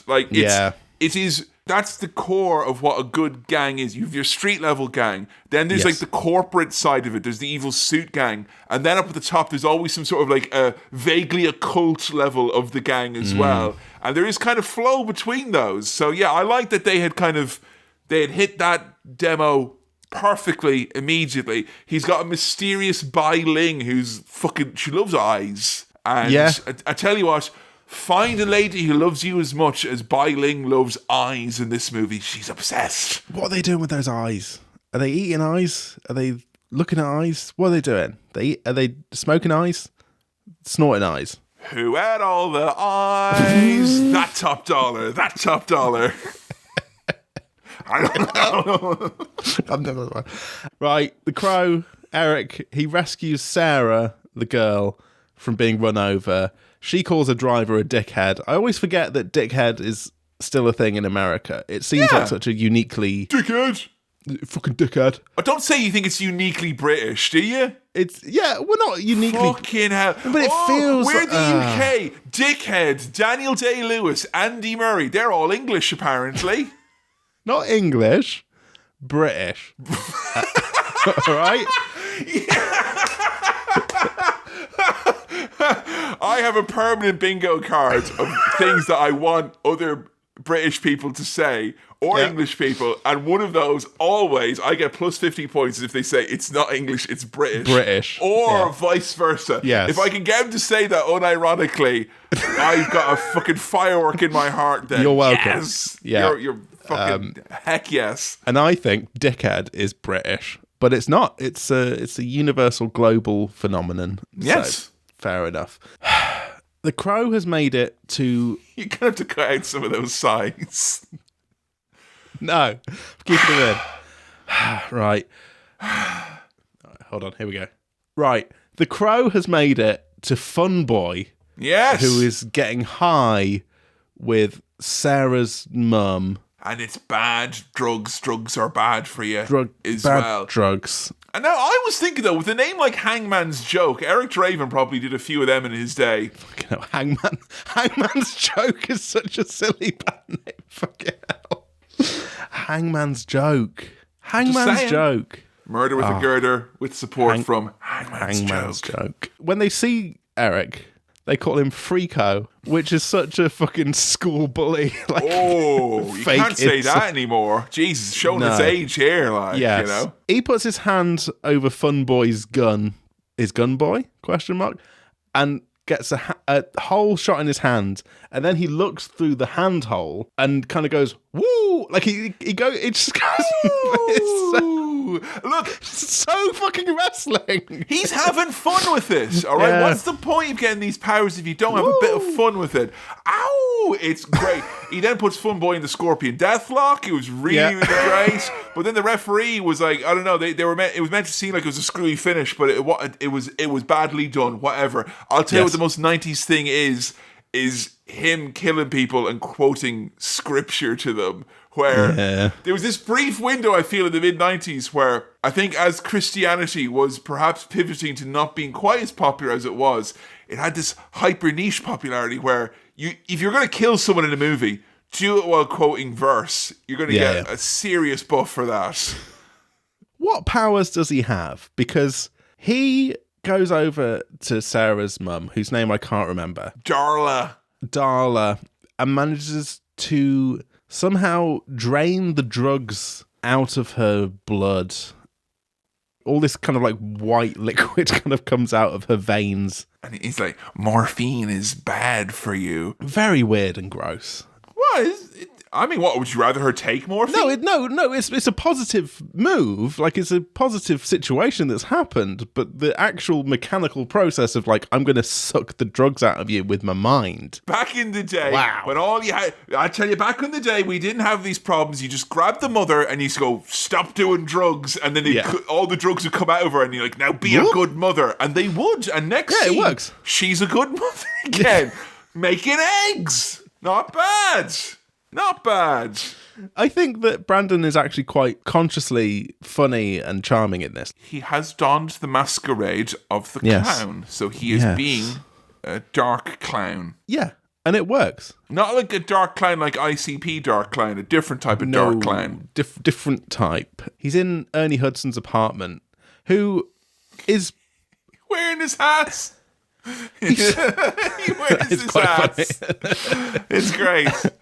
And then literally comes in and he's like, why are you wearing your hat? And he's like, Bwah! But then he should be like, why are you alive when you were definitely dead before? Yeah, fair. Fine. He's remarkably chill about this dead man just wandering around his flat. Another power that the Crow has got is to touch people and receive their memories or pain or both. I think it goes both ways. He can transfer or take and I grab you and I'm like, waiting in line in Screwfix. Oh, thank you.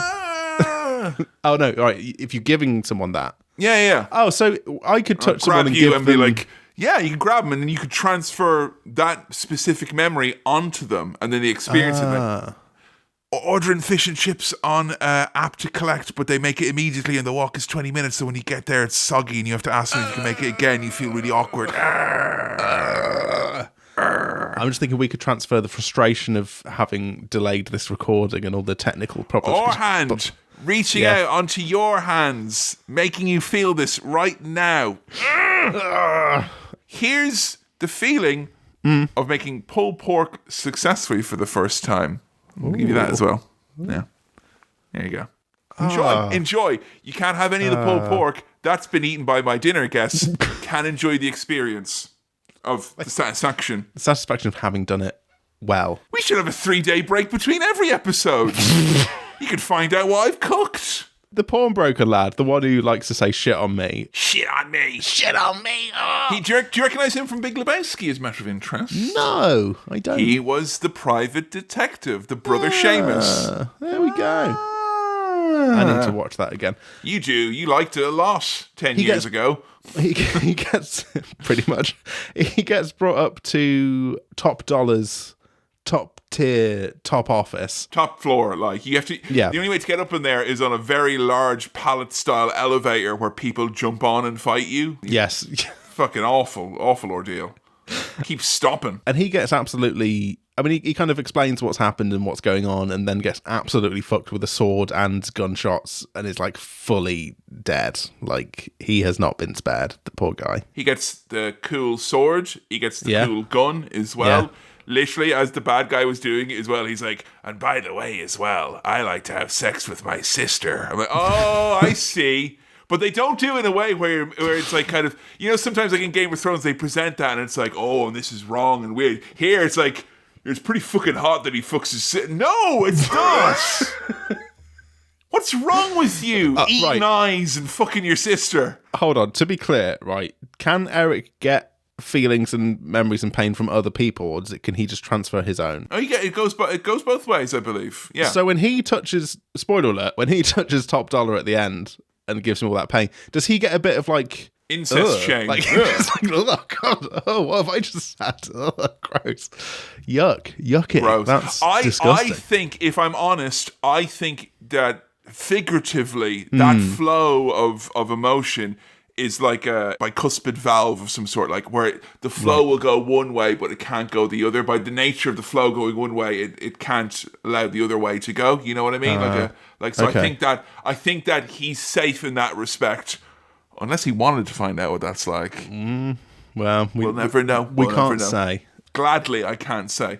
To me, I thought it was like USB-C. You can just it's exchange. It's the data can flow both ways. USB Crow. Right, the Crow is in a car park with... The thing is, because you keep saying the Crow is here and the Crow is there, Sorry. I keep thinking you're talking about the Crow. But it is important to find out, though, that Eric is guided by the Crow a lot of the time. The Crow is like his waypoint, which is very accurate to how these adventures go down. And I couldn't stop laughing at early doors in the movie because I thought the Crow was going to like lead him to a large cache of shellfish by the seaside, and he'd be like, get me pebbles. It's a really important part of the mystery. I know you want to save your dead fiance, but first, let's shout out on these sweet mollusks. Crows want one thing, and it's literally disgusting. I need to stop calling him the Crow. Also, guided by the Crow, supporting Hangman's Joke, because that's another fucking band name. Eric, but his name is Eric. It's okay. Look, Eric is in. Just call him Freak Show or whatever it is instead. Freak Show. Then this Freako shows up. What's that up there on the roof? I hear a sick new sound. Is that a fiddler on the roof? Psh, no, it's far too modern and cool for that. It's Crow on the roof with a sick new sound. And this was literally straight out of fucking Dark Place. The fucking over-the-top dramatic shadows of him being like... And in addition to being like a spirit of vengeance, the Crow is a one-track lover down a two-way lane. Would like the flow of the emotions that he can impart and receive. Love that a lot. And you're rolling your fucking eyes right now. How the hell is that not the funniest, best thing ever? No, he's literally going, like, it's the thing that you would parody and think, no, that's too much. And he's doing it for real. To what end is he playing his guitar on a roof? I don't want to be all fucking like one of these online film theorists and be like, why would he do that? But like, what's it plugged into? Has he got an amp? Or is this in his mind? Or this is one of these moments where I realize I fundamentally misunderstand an entire group of people, because I just assumed all guitarists have that desire to rock out at one point. Yeah. You know? My brother used to do this all the fucking time. Where like Get on the roof. You'd be in the middle of a game of like Mario Kart or No Mercy, whatever, and he'd be like, yeah, 1 second. He'd go into the room and be like,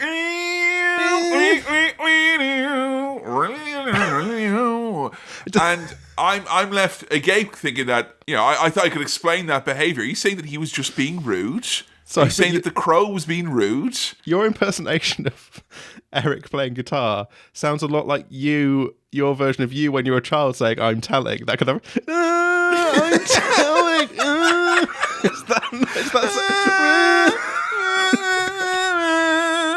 Now there's the guitar I want to hear There we him go. play. There you Get go. me that pedal. But that's not you. That's not Sam. Sam's not like at a whopper of a week. Because I assumed when that recording fucked up the other day, you're right on the roof there with one of your lovely guitars.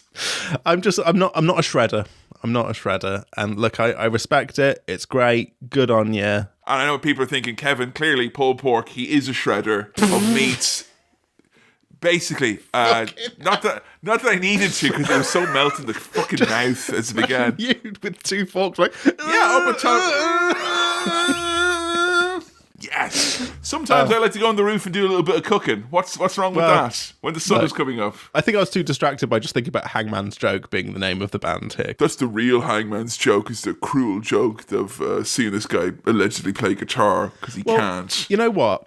I remember now that I could see the finger movement versus what I was actually hearing, and I'm like, that's not the same thing, and so that's not someone who can play guitar playing guitars. You know what probably was, Sam, was that he was so good at playing guitar that they were like, just change it, because if they hear how good and raw the sound is, and they're like, now Brandon has passed away as well, they'll be mourning the loss of not just the actor and the person, they'll be mourning the loss of this sick new sound, this roof shredding, that is not going to be really available after the fact. This is the days before AI. You need to get someone in if you've noticed some roof shredding, because that's, that needs to be repaired.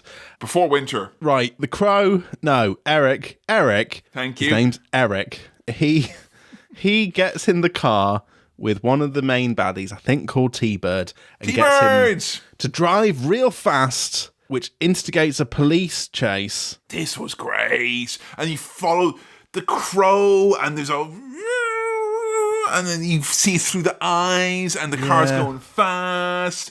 Here's a genuine question, though. How many people have been flippantly burned by policemen throwing their coffee out the window when they think they've caught a speeder?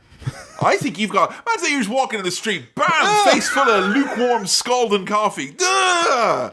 Lukewarm scalding coffee. Lukewarm scalding coffee. And it's got all cop spit on it. It's sticking to me. This is an excuse to have a nice car chase, and to be fair, it's a bit of fun, and you've got the those. baddie's car has got its engine on top of the bonnet of the car. Yes, which the sort of stuff that you like in like Grand Theft Auto, isn't it? Back in the day, we're like, oh yes, that's or that. Hot Wheels. Yeah, and you can, it's nice. So good. After that chase, the Crow tapes up T-Bird inside of the car. He rigs him up, I'd say, is what he would do. He's rigged him up. He's rigged him up. Jammed it full of explosives. What's that? A little bit more scripture? Yeah? Yeah.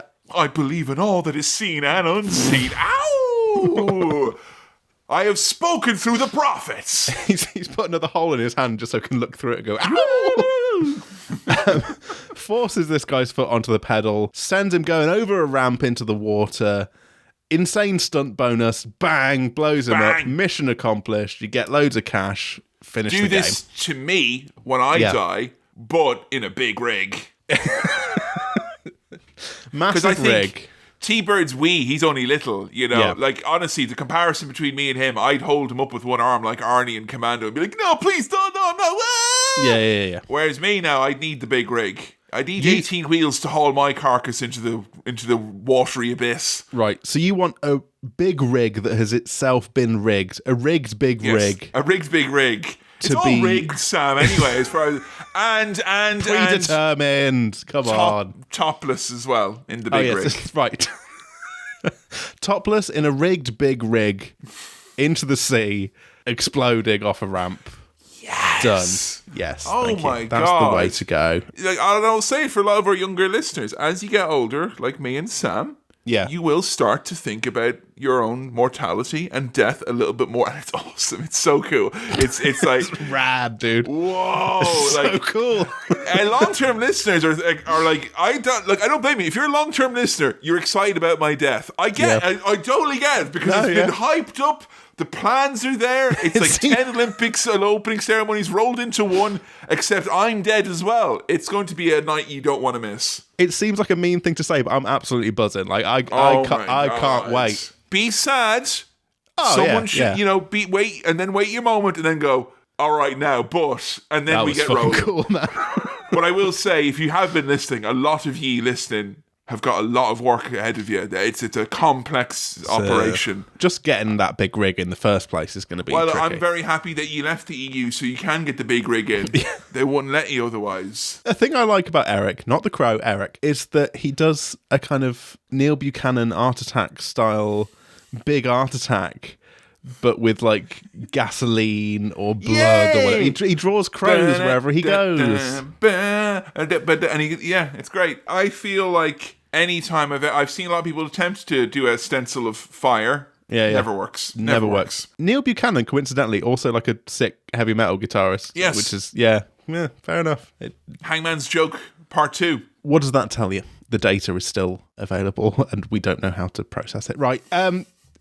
Darla, Sarah's mum, is back and she's cooking breakfast and she's making eggs and, it's over easy or sunny side up. And Sarah's like, what the hell's going on here, Mom? And she's like, fine, fuck you, I'm not going to make any eggs. No, over easy, I want over easy. You don't want to negotiate yourself out of eggs. No, yeah. I think there's nothing sadder. And I know this is like two opposing forces within your brain, I think. There is something inherently funny about chucking away food. Like, just food in the bin. It's funny. It's really funny. But you love an egg. So something about an egg going in the bin, that's a shame. A done egg. Yeah, I feel like everyone who finds something funny has their exception, and I think that's mine. Yeah, an egg is too far. Right, I need to stop sighing. Right, Eric...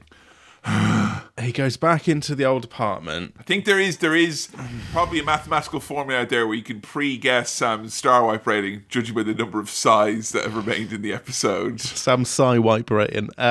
He's burning... Well, you might be surprised. He's burning letters in the old apartment, having sad flashbacks. And the cat is there as well, Gabriel. And he's sad because he never got a chance to eat his owners. And it's really sad that if you have an indoor cat, one of the reasons you do that is and they're happy with that and their welfare it can be better is because there is the knowing option that you get to eat your owners at the end. It's like, I don't know, it's like going to Harvester and not getting the free salad bar. What's the point? Yeah, it's a waste of time. Why have you gone there in the first place? Sarah, the girl, gets to have a kind of sweet reunion with Eric. Wait a minute.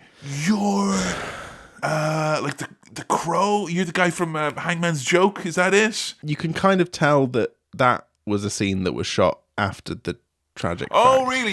Yeah. Yeah, I think so. The thing is, because I feel the movie had that slightly kind of lovingly jank quality to it, where, the effects were all a little bit like kind of cartoony and whatnot. I think they lent into that. I think it felt, when they did do some post edits, it seemed okay because my mind was accepting of like not seamless stuff because it felt like a lot of what I liked about the atmosphere was that it was slightly disharmonious or whatever it is. Maybe I'm just being a fanboy. Well, look, this doesn't feel like a film that's like cobbled together or that something's gone wrong. If you didn't know that, you wouldn't be able to. I mean, it's more cohesive than a lot of Marvel movies I've seen in the last 3 years, for sure. I'll give it that. I think my notes are a bit jumbled here because I've now got stuff about the guitar scene. The thing we didn't remark upon is that he does smash the guitar at the end when he's done rocking out. He which have you done? Even that? I'm going to admit. That's cool. That's not an egg in the bin. That is cool. That's cool. That's cool. Have you done that? Have you smashed a guitar? No, I simply can't afford to. Like, have you ever thought of buying like a shite guitar down the cash converters and then be like, yeah, that's a look. If money was no object and things were simply so rocking at the end of a gig. Oh, it needs to be at the end of a gig when you couldn't just do it at home, could you? Yeah, you can't. No, it's way sadder if you just buy a guitar and smash it on your own. That's bad. But if the moment takes you to the point, and the drummer is doing a lot of heavy lifting, like keeping the rhythm going, because if you're smashing the guitar, you've lost the guitar part of the music there. Yeah, so you gotta up the game with the other parts of the instruments. The rhythm section have got to keep going here and kind of building this up to a crescendo. Keep her lit, Well, it's you and the singer fucking about here. Well, obviously, Cinema Swirl live show used to end with Sam doing a Hangman's Joke cover of the Cinema Swirl theme and then smashing a guitar over and over again. A real tight £70 guitar I got on Amazon. Budget-wise, we can maybe stretch to a ukulele. I think that would be... That's got a real... That's funnier to smash a ukulele at the end of like a little acoustic, cute ditty. It's a good vehicle for rage, that little tiny guitar, so it is. Turns out it's not just you and I, Sam, but Top Dollar himself is very, very sick and sad about how Devil's Night has just become about all the commercialization. It's not even about the arson anymore or about the burning. And they go into not very much depth, but vaguely what it seems to be is Top Dollar is the son of a very powerful like property magnate who like runs the town from back in the day, and now he owns everything. And he's so disconnected from the rest of the world that he gets his joy by like setting fire and burning stuff and all that. But there is, I thought, okay, is he like, it's kind of like institutionalized sadism or whatever it is, and he just likes fucking with this thing that he owns. But then they have all the guys around the table being like, yeah, time to set lots of fires, break all the windows, and make a little money. And they're like, yeah, where does the money come into this operation? I don't know. Insurance? They run at a loss? Like, there was a lot of reloading going on there. Top Dollar seems like he's sort of got that Joker thing of like, look, I don't care about profit or power. I just want to fuck things up and cause chaos, and that's cool. But he's got to pay these. That's it. Like the Joker's not like, go to my 1-bedroom apartment and like fucking set it on fire, because you know he's not got out, so it's okay. No. But this lad here is like, go destroy that new condo that I've invested £45,000 in putting in new fittings, and white goods. I can quote, I want all you boys to set a big fucking fire so big that God can see the fire. Fucking, yeah. Yes! Yeah! Woo! Ow! And I feel like we all don't love meetings, okay? And oftentimes when there's a meeting that could have been an email, and that is something that can wind everyone up. But I will say this, if you combine your reloading session with your meeting, I could hammer out any number of items on that agenda, because they're all there just going... And what a coalition! There was people from all walks of life in this gang. What a utopian society that Top Dollar has made for the underclass. You could hear Top Dollar in the background when some of the chaos were kicking off, going order, and trying to like calm everyone down. But you've got people from every ethnic stereotype baddie who would be beaten up by someone like the Crow in the movie, all working together. That's nice, isn't it? Actually, maybe Top Dollar's got some good ideas going on that we need to hit. We need to hear that out. Yeah, you can get the kind of guys who wear like zoot suits, the guys who wear camouflage, and the guys who wear like hip hop trousers, all loading guns around the same table over a united cause. They hate Eric the Raven, who is interrupting this meeting as well. He didn't even bring any guns to reload. Yeah, look, admittedly, he does shag his sister, but let's see what other ideas he's got. Right, let's just park that for a second and see what else he has to say. Eric's just come in, not really much of a... but then he can't die. He's... Yeah. So, he didn't lose any jeopardy for you then. Were you kind of like, oh, well, he can't die, so fuck whatever. I'm like, he can't die, so shoot him as much as you want. Yay! I mean, that's fun. That's like viscerally fun, isn't it? Like, but I think he feels pain, right? Like when he gets shot, it hurts. Certainly emotional pain. You know. So I mean, your feelings would be hurt if you got shot as well as the wound. It's not risk-free for Eric. No, absolutely not. He just comes in like, all right, I'm gonna, do as much as I can here. He's like, I've not even brought any weapons. Hi guys. Yeah, and just, I mean, you don't get Batman double wielding. That's the thing. No. And that's the thing as well. Not only does the Crow, like, he gives as good as he gets, he loves to shoot people as well. He is. Yeah, he absolutely loves it. He absolutely loves it. Imagine if like Batman and the Punisher and the Mask all rolled into one. Like that's kind of where he's at right here. But there's so much shooting, he does in fact need to be bailed out in the end. So Ernie Hudson, who has been won over to the side of the paranormal, it seems, is working against top police brass and helping out Eric DeRaven. The Crow seems all smiley and happy because it's Devil's Night and there's like other people wearing masks and costumes and things. He's like, hey, yay. Even though, like, there's other points where he's met on Devil's Night and he's like, people are like, it ain't Halloween till tomorrow, you loser. And like, whoa, someone tell all these kids. But yeah, I mean, look, the Crow pretty much shoots a bunch of the baddies, gets away. He's helped out. Sarah, the girl, gets given Shelley's engagement ring by the Crow, by Eric, who's like, here you go, you can have this. And then She immediately gets kidnapped by Top Dollar, who nicks it off her again, and it's gone. So all about them rings, isn't it? Look, I will say, I realised this only after we'd pivoted to video, but I have a great deal of difficulty maintaining my eyes on my wedding ring for longer than 4 days at a time. I'll get a good 4 or 5 day stretch, then I will lose it for a little bit, and then I will find it in the shower, in my apron, bedside table, in the couch. Yeah. I know it is here, and I am definitely still married. I did check. I asked Joe before So I see what you mean about the video, because it's not there now. So no, it's not there now. People are going to be like, "Oh, Kevin's not married." No, I am. It's just that I do lose. I lost it in the swimming pool 4 times in Egypt. Yeah, I found it every single time. Yeah, every single time I found it. Lost it in the buffet as well. I left it behind in the toilet in the Omniplex.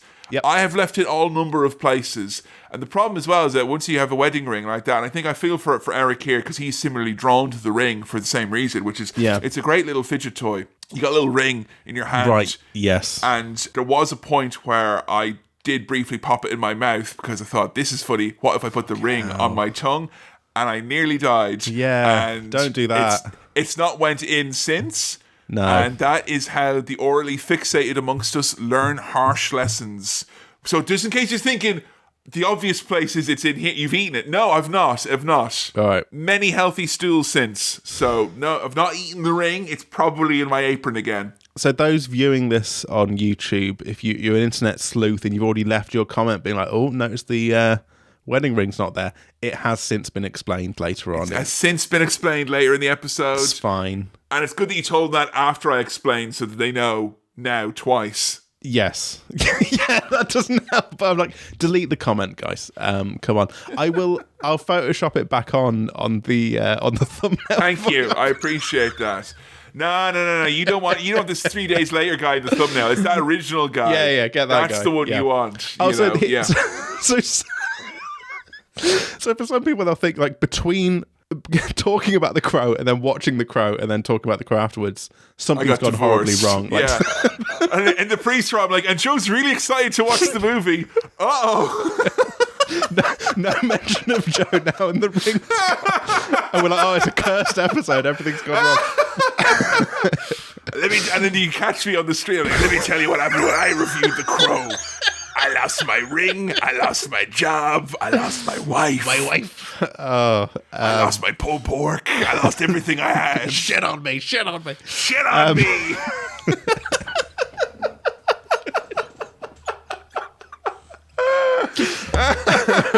So, right, Top Dollar and the Crow. In an old abandoned cathedral. Oh, here we go. Come on. And he's like, Top Dollar, I'll hunt you down to the ends of the earth. Dollar! And it's a great place to have a showdown. And I love as well, it's the early 90s where there are abandoned cathedrals in cities. Yeah. I'm sorry, but in the UK and Ireland, you can't be a city unless you have a cathedral. Hence the cheese. You're telling me Mullingar Cathedral was fully operational, but the cathedral here in Devil City is somehow fallow? Get out of here. Come on. I think we need to address the fact that the character called Top Dollar doesn't look like a character who's called Top Dollar. Like, he just doesn't suit that name at all. Why is he top? Why is the it is him. That is Top Dollar. But no, and actually I have it showed me I've Googled this 4 times in the last 3 days just to confirm once again. Yes, that's not James Franco. That's Top Dollar. That's Top Dollar. Anyway, Top Dollar and the Crow I just love eyes, man. I really do. I really eyes. I love your eyes. Having sex with. Have you met my sister? That's all I'm going to say. Like, me and my sister caught your eye from across the bar. Oh, gross. Me and my sister caught your eye from across the bar, and sorry, but I'm sticking with my sister for now. Thanks very much. But walking away. Speaking of eyes, can I? Right. Okay. So they're here in this cathedral. They're having the Crow Down showdown. But is it true that the crow gives the crow's immortality? Is that what's happening? Yes, you've hit the nail on the head, and they have attacked the crow, and now Eric is mortal once again. Don't attack the crow. Like, it's not the crow's fault, man. Like, don't have a go at the crow. I've always said that. He's in jeopardy, and then Ernie Hudson shows up, and he's got 2 different guns. Yeah. How are you not enjoying this movie? What's wrong with you? I said it was good. I didn't say it was bad. I had a good time. It just was different from what I expected. And then Bai Ling's like, I love eyes the most, so I do. And then the crow's like, yeah, come here to me, baby. My eyes. It's a birdemic of epic proportions. It's a gross scene, but that's what you want when you're a teen watching goth movies. You want someone's eyes to get pecked out by a fucking crow. That's cool, man. Don't start a fight in a cathedral you don't intend to finish on the roof of that cathedral. No. Surrounded by gargoyles. And is there a cooler melee weapon in the history of movies and the United States than a recently struck with lightning cathedral spire? Come on, man. Yeah, that's pretty cool. Yes! It's a shame, though, because he is on the roof, and if he hadn't have smashed that guitar earlier, he could have used it again here on to the just cathedral. You transfer pain to another guy, which knocks him off a cathedral, Knocks him off his arse. Gets him impaled, and then in celebration play your own kind of victory music on the roof of a cathedral would be, that to me is top dollar. Playing one of Sting's many great theme songs he could have done. I did like, though, that not only did he kill the villain in the greatest way possible, which is, he gets double penetrated, crucified, stabbed, and he goes through 2 different spikes. Yeah, okay, fine. It's a double penetration. No, sorry, it was only he was right through him. Jesus Christ. Yep, but he did it after he admitted liability. He was like, no, you're right, that was me. And he's like, you were part of this group that were protesting the housing standards. Yes. And as part of the corrupt housing authority, I did actually send T-Bird too. I let him fire himself up and the boys, to be honest. And then he dies. Yeah. So that's good. He does. Perfect. He apologizes as well, Yeah. Probably should have asked him to put that in writing before the double penetration, but fine. Look, there's no way to say that being doubly penetrated by a gargoyle is a grotesque way to die. He's laughing! Oh, yeah, look, the sick freaks. Yeah, Gargoyles was a great show on Disney, wasn't it? But you don't stop think. No, sorry. If they have dicks.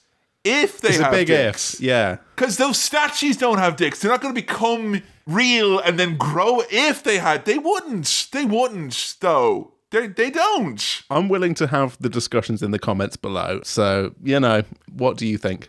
Do you know who you sound like when you're there going on about, do they have dicks? They don't have dicks. We have to find out. You sound like Xanatos. You do. Who's Xanatos? He's the guy who's obsessed with the gargoyles and gargoyles who, when he's at that computer of his, he's like, do they have dicks? Need to find out. And it's so tantalizing for him because the loincloths are so slight, you think they can just catch a glimpse. Right. Okay, our big baddie is dead. Fine, good. Right. Eric returns to Shelley's grave, gets to reunite with Ghost Shelley, and become dead again. And it's almost as romantic as Ghost. Yeah. Almost. Gross. Except they're both dead. They're both dead. So, they're both dead. In the end. They just made it seem really romantic when 2 people die instead of 1. That's very goth. Yeah.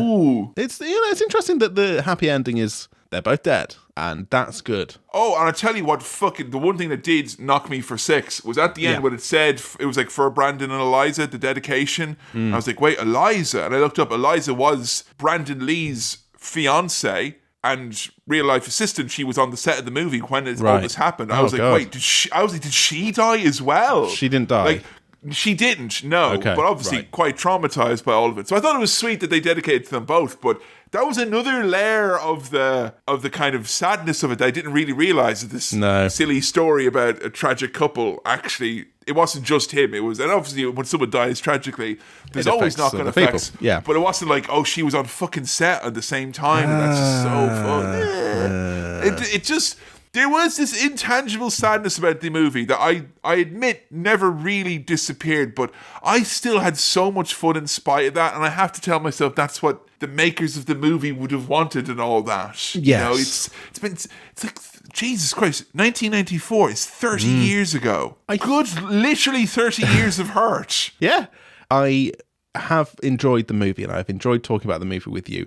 I think the issue was a kind of jarring... My expectations of what this was were not met. I raised them. I feel bad for that. No, that's okay. And I did enjoy it. I think it's just, if this didn't have the tragic element to it, I don't think it would be as big of a deal.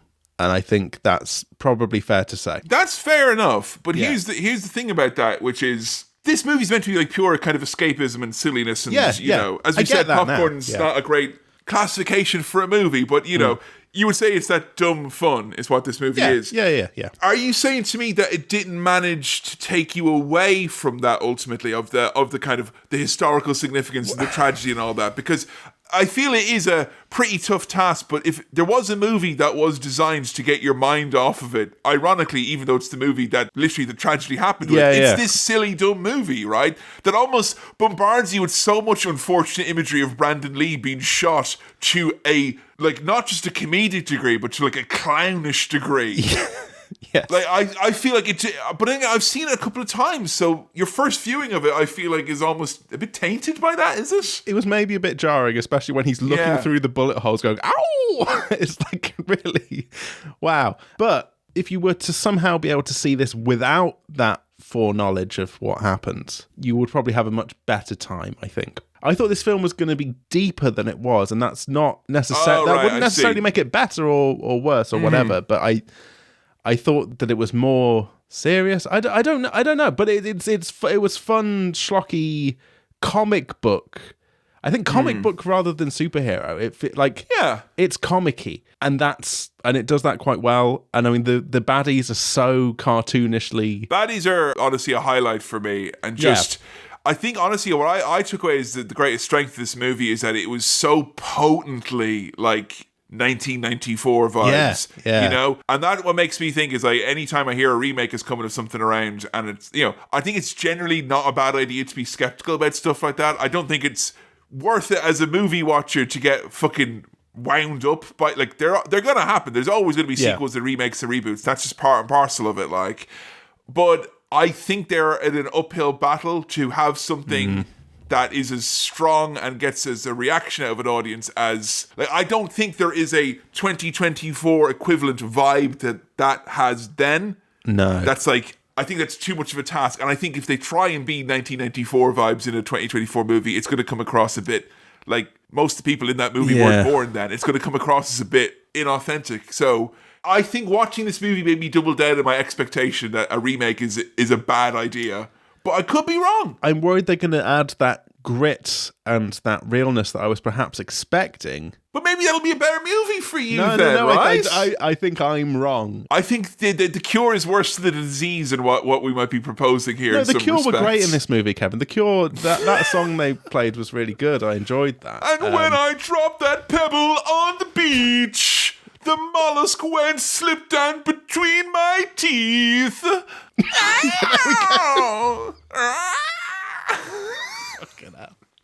It's good. It's very good. I'm allowed to mock all of Sam's favourite bands if I throw him a little scrap like that in the movie. I'm fine. Thank you. I had a good time for what this was. I don't want to imply that I thought it was shit, because I didn't think it was shit. I think it was maybe just a bit schlockier and a bit cheaper. I don't necessarily mean literally, but like kind of, you know, not self-serious as a film than I thought it was going to be. It oddly was. I wouldn't describe it as a gory movie, and I wouldn't even describe it as a violent movie. Even There's though a lot of violence shit, in it. Yeah, but like it's like the way The Mask is violent, you know, like literally, like he gets shot and spins around and like everyone's laughing. There's not a lot of like consequences of violence, which for me, like when you want to talk about a violent thing, it's like, all right, show me something where it's violent, then you show me like the gross consequences of that. Like I feel like a show like The Boys, for instance, is a master of like showing you something gross, but then lying there with it for long enough to make you go, ugh. Whereas this, it's like, it's so crazy that I think if I saw this as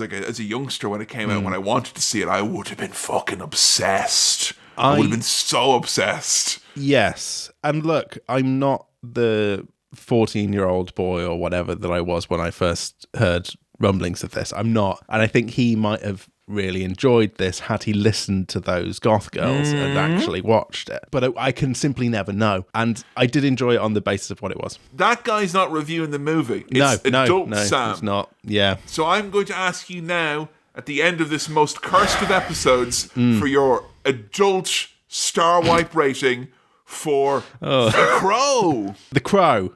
Here's my adult rating of The Crow. No, that sounds seedy, but 3 star wipes. You heard it here first. Oh!